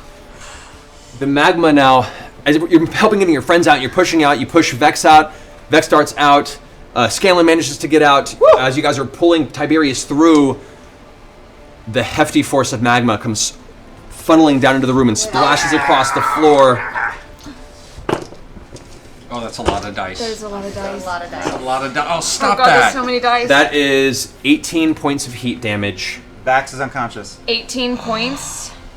As you're pushing through, Vax, you fall unconscious as the magma is currently lapping at the back of your leg. The rest of you begin pushing out as you begin to realize that your half-elf friend is currently melting in a pool of magma. Go ahead and make a strength check. Oh, come on, Not Pike! dice, this is strike at this point. This is pure adrenaline pushing through. 12. 12. You manage to start pulling them up through the hole that Keyleth made. I'm going to assist. I'm pulling out. I'm doing another ice shot to try and cool off the magma around Send it. Trinket up Before you get to, like, before you get to that point, as you're readying for it, 'cause it's a small space, as you're pulling it, giant bear claws come over and latch onto the back of Drax's armor. The grizzly bear begins to tense, pulling back. Yeah, Trinket! Make a strength check. That'll do it. Both of you manage to pull you out. You take an additional bit of heat damage. You are now at 2 failed saving throws. 2 failed death saving throws. I'm a centimeter away from real death. I'm going to pull a healing As he pulls it out, you can see most of his foot is melted on his right leg. Oh, that's his best leg. I pull a level 2 healing potion, just get it in his mouth. Okay, you pull it out. At this point, the magma is beginning to fill up the room, by the way. Okay, wait. Can I take my stone wall and, like, close it off? We're all out, right? You're outside of it. How long does stone shape last? Stone shape? What you used on the wall? Can't you dispel it? I'm just taking it away. Closing the wall? I'm closing it. I can do it again. I still have Okay, 2 more how many spells how many spells do you have at that level? left. 3. 3. So you spent 1 so far. 1 going out, coming. No, you're the same. You haven't had a chance to do a full night's rest. I know. I was an animal all week. All That's last true. game. So you used the stone I didn't form. use any last game. Okay, stone wall. I used 1 stone wall last week, and I have That's true. 2. I have 2 level 5 spells now. That's true, you do. Because I leveled up. That's good. All right. That's what I want to make sure. Okay, so as you do that, you set up another stone wall. It blocks off the magma just as it begins to pour over and spill out into this vicinity. It'll last a short time, but it'll last enough for what you guys need. You guys drag. Can I heal him? You can attempt to. Yeah, go Okay. for it.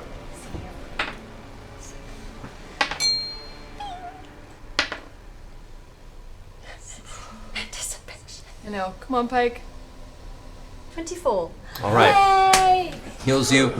Your comes to consciousness. You guys are about 10 feet away from the base of the stronghold. Or is it gone? Your foot heals up, but it's still Ew, burned. get that away from me. For the time being, until you can take some serious physical rest, your movement is reduced by 5. That seems fair. No And stealthy your stealth rolls are currently at disadvantage. Oh no! Wait, what? Can that what's ever be healed, or that like over time? Over time with some rest, it can be, but right now, like you're healed up. But that foot is scarred. It probably spent a good 6 seconds completely submerged in molten rock. Are you telling me I'll never compete in the roller derby again? Quite possibly. You all are just on the outskirts of the stronghold. You can see now elements of the windows of the topper floor are beginning to glow with internal light as the entire stronghold is currently filling up entirely with molten rock. Oh, I left my keys in there. You're all resting for a moment off to the side. Grog is missing. Grog is missing. And you all take a moment to realize that somehow you all managed to survive this, mostly. Sort of. We didn't find the vault. You didn't find the vault, didn't find Kima's stuff, and a number of escaped individuals from this are out and at large. We'll end today's game on that note. Percy, I need bad news to be my other foot now.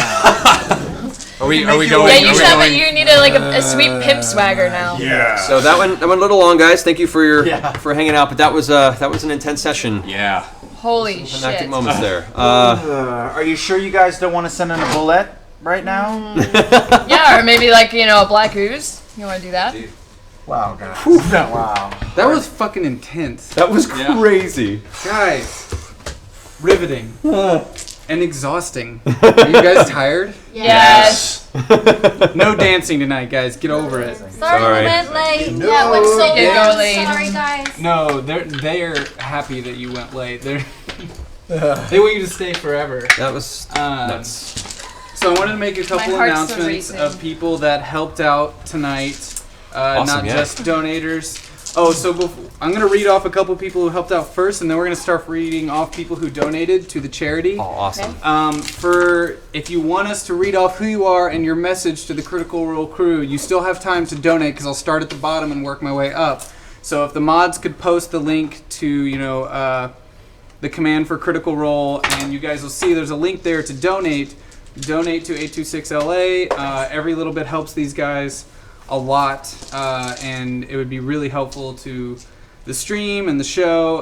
These guys have been working really hard, and Matt puts in a ton of time, and to show your support, go donate to the charity, and we'll get to your messages. Okay, so first off, I wanted to thank the Duganator. Yes.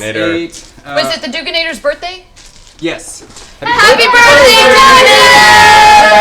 Happy birthday from all of us to you. We wish it was our birthdays. We're partying. Yeah, woo! Yay. Way to not use the copywritten one. Yep. Yeah, way to not use a copywritten one. Arizlan and Alduin and Jake Boudreau and Negihama and Duganator 8 were all the ones that pitched in to buy dinner for you guys. Thank you guys! Love it. Cupcakes for delicious. Happy birthday. And then as a quick update for what's happening tomorrow, we have three performances tomorrow night. So tomorrow is Gather Your Party, and it's kind of like our bring your friends, have a good time with board games and music and everything. So Indiecade's coming by tomorrow night to show off some new board games. And then we have 2 bands playing, Sonya Midtune and Beowulf. And then we have the musical improv group that was here during the charity drive is coming back to do a performance, Robot Teammate Accidental Party. And that's tomorrow night. It'll be a lot of fun. So I was just going to pull up these donations and messages if you wanted to see and start going through them. And we'll probably have more as we get to the top. So starting at Fifth Dream today, said, I love Critical Role. Kudos for giving to a great cause. Oh, thank you, Fifth Dream today. Raven Dreamer, cheers and Godspeed to the bold members of Critical Role for supporting reading in children. Thank you, Raven Dreamer. Thanks, Raven Dreamer. Vorak 1024, a combined donation for Critical Role group from myself and my role group, or from Angel Mitsu. Angel Mitsu and Vorak. Sorry, guys. 1034. Thank you. Thank you, guys. It's Awesome. hard to read some of these messages. That's all good. Mage in a Tower. Mage in a Tower. Good mage. Starbuck 86X. Nice. Thank you, Starbuck. Yeah, Starbuck. Kargoth 912. Thank you, Kargoth. That's awesome. Eridinsk. Eridinsk. Eridinsk. Pull that one up. Thanks for all that you've done with the show. It's amazing. Definitely my favorite show. Happy to support the charity for you guys. Oh, thank you, Eridinsk. That's awesome. Alduin. Alduin. A small thank you for what you're doing. It's awesome. Keep it up. RJ Canuck, hashtag Critical Role. RJ Canuck, thank you, buddy. Tony Lone Fight, donate for 826LA. Thank you, Tony Lone Fight. Fighting the lone fight. Good man. The Crazy Nexie. Crazy Nexie. Crazy Nexie. You're crazy. So crazy, Nixie. Furry Hunter 85, hope it helps a little. Thank you, Furry Hunter. It does. Thank you. It helps a lot. Almost Heaven. This is becoming a weekly thing. Much love to the hashtag Critical Role crew. Almost heaven, Thank more you. like Becoming a weekly thing for us totally heaven. Xander Always Invictus, worthy cause and worthy people to make my Thursday so enjoyable. Hashtag less than 3. Oh, thank you, Xander Invictus. Less than 3. Thank you. Nick's Death Sticks. I don't encourage violence. Good on you, Neff. Awesome. That's well said. Well done. Warm Custard. I was totally gripped tonight. Thanks, Warm Custard. Thanks, Warm Custard. That's a weird thing to say out loud. Ken Wheeler, incredible stream tonight. Thanks so much. Thank you, Ken Wheeler. You guys are awesome. Oh, sure enough, there's. Oh my gosh. Oh, I'm getting more now. Buzz. Poltergeist 123. Thank you, Poltergeist. That's a good movie. Ryan Ironwolf, great stuff, guys. Ryan Ironwolf. Strong name. Ironwolf. Duemoko, thank you for a wonderful time. Thank you all for a wonderful time. Thank you for watching, Duemoko. Tone 17, another donation to a good cause to push karma in the party's favor. Yay! We like good karma. More 20s. Yes. Frisbee, thank you for letting us share your adventures. It means a lot to us too. Thanks, Frisbee. 13 Modem, thanks Critical Role team. Thank you, 13 Mo. This is Boner Town. The least I can do for entertaining all of us. Yeah, Boner Town. I agree with that, Boner Town. You are the least we can do to entertain ourselves. Lightning Gemini, I love Critical Role. You guys are amazing. Thank you, Lightning Gemini. Thanks, Gemini. Wheelie Factoids, love you guys. Yeah, Wheelie Can't wait to finish Factoids. my knife for Liam and bear for Laura.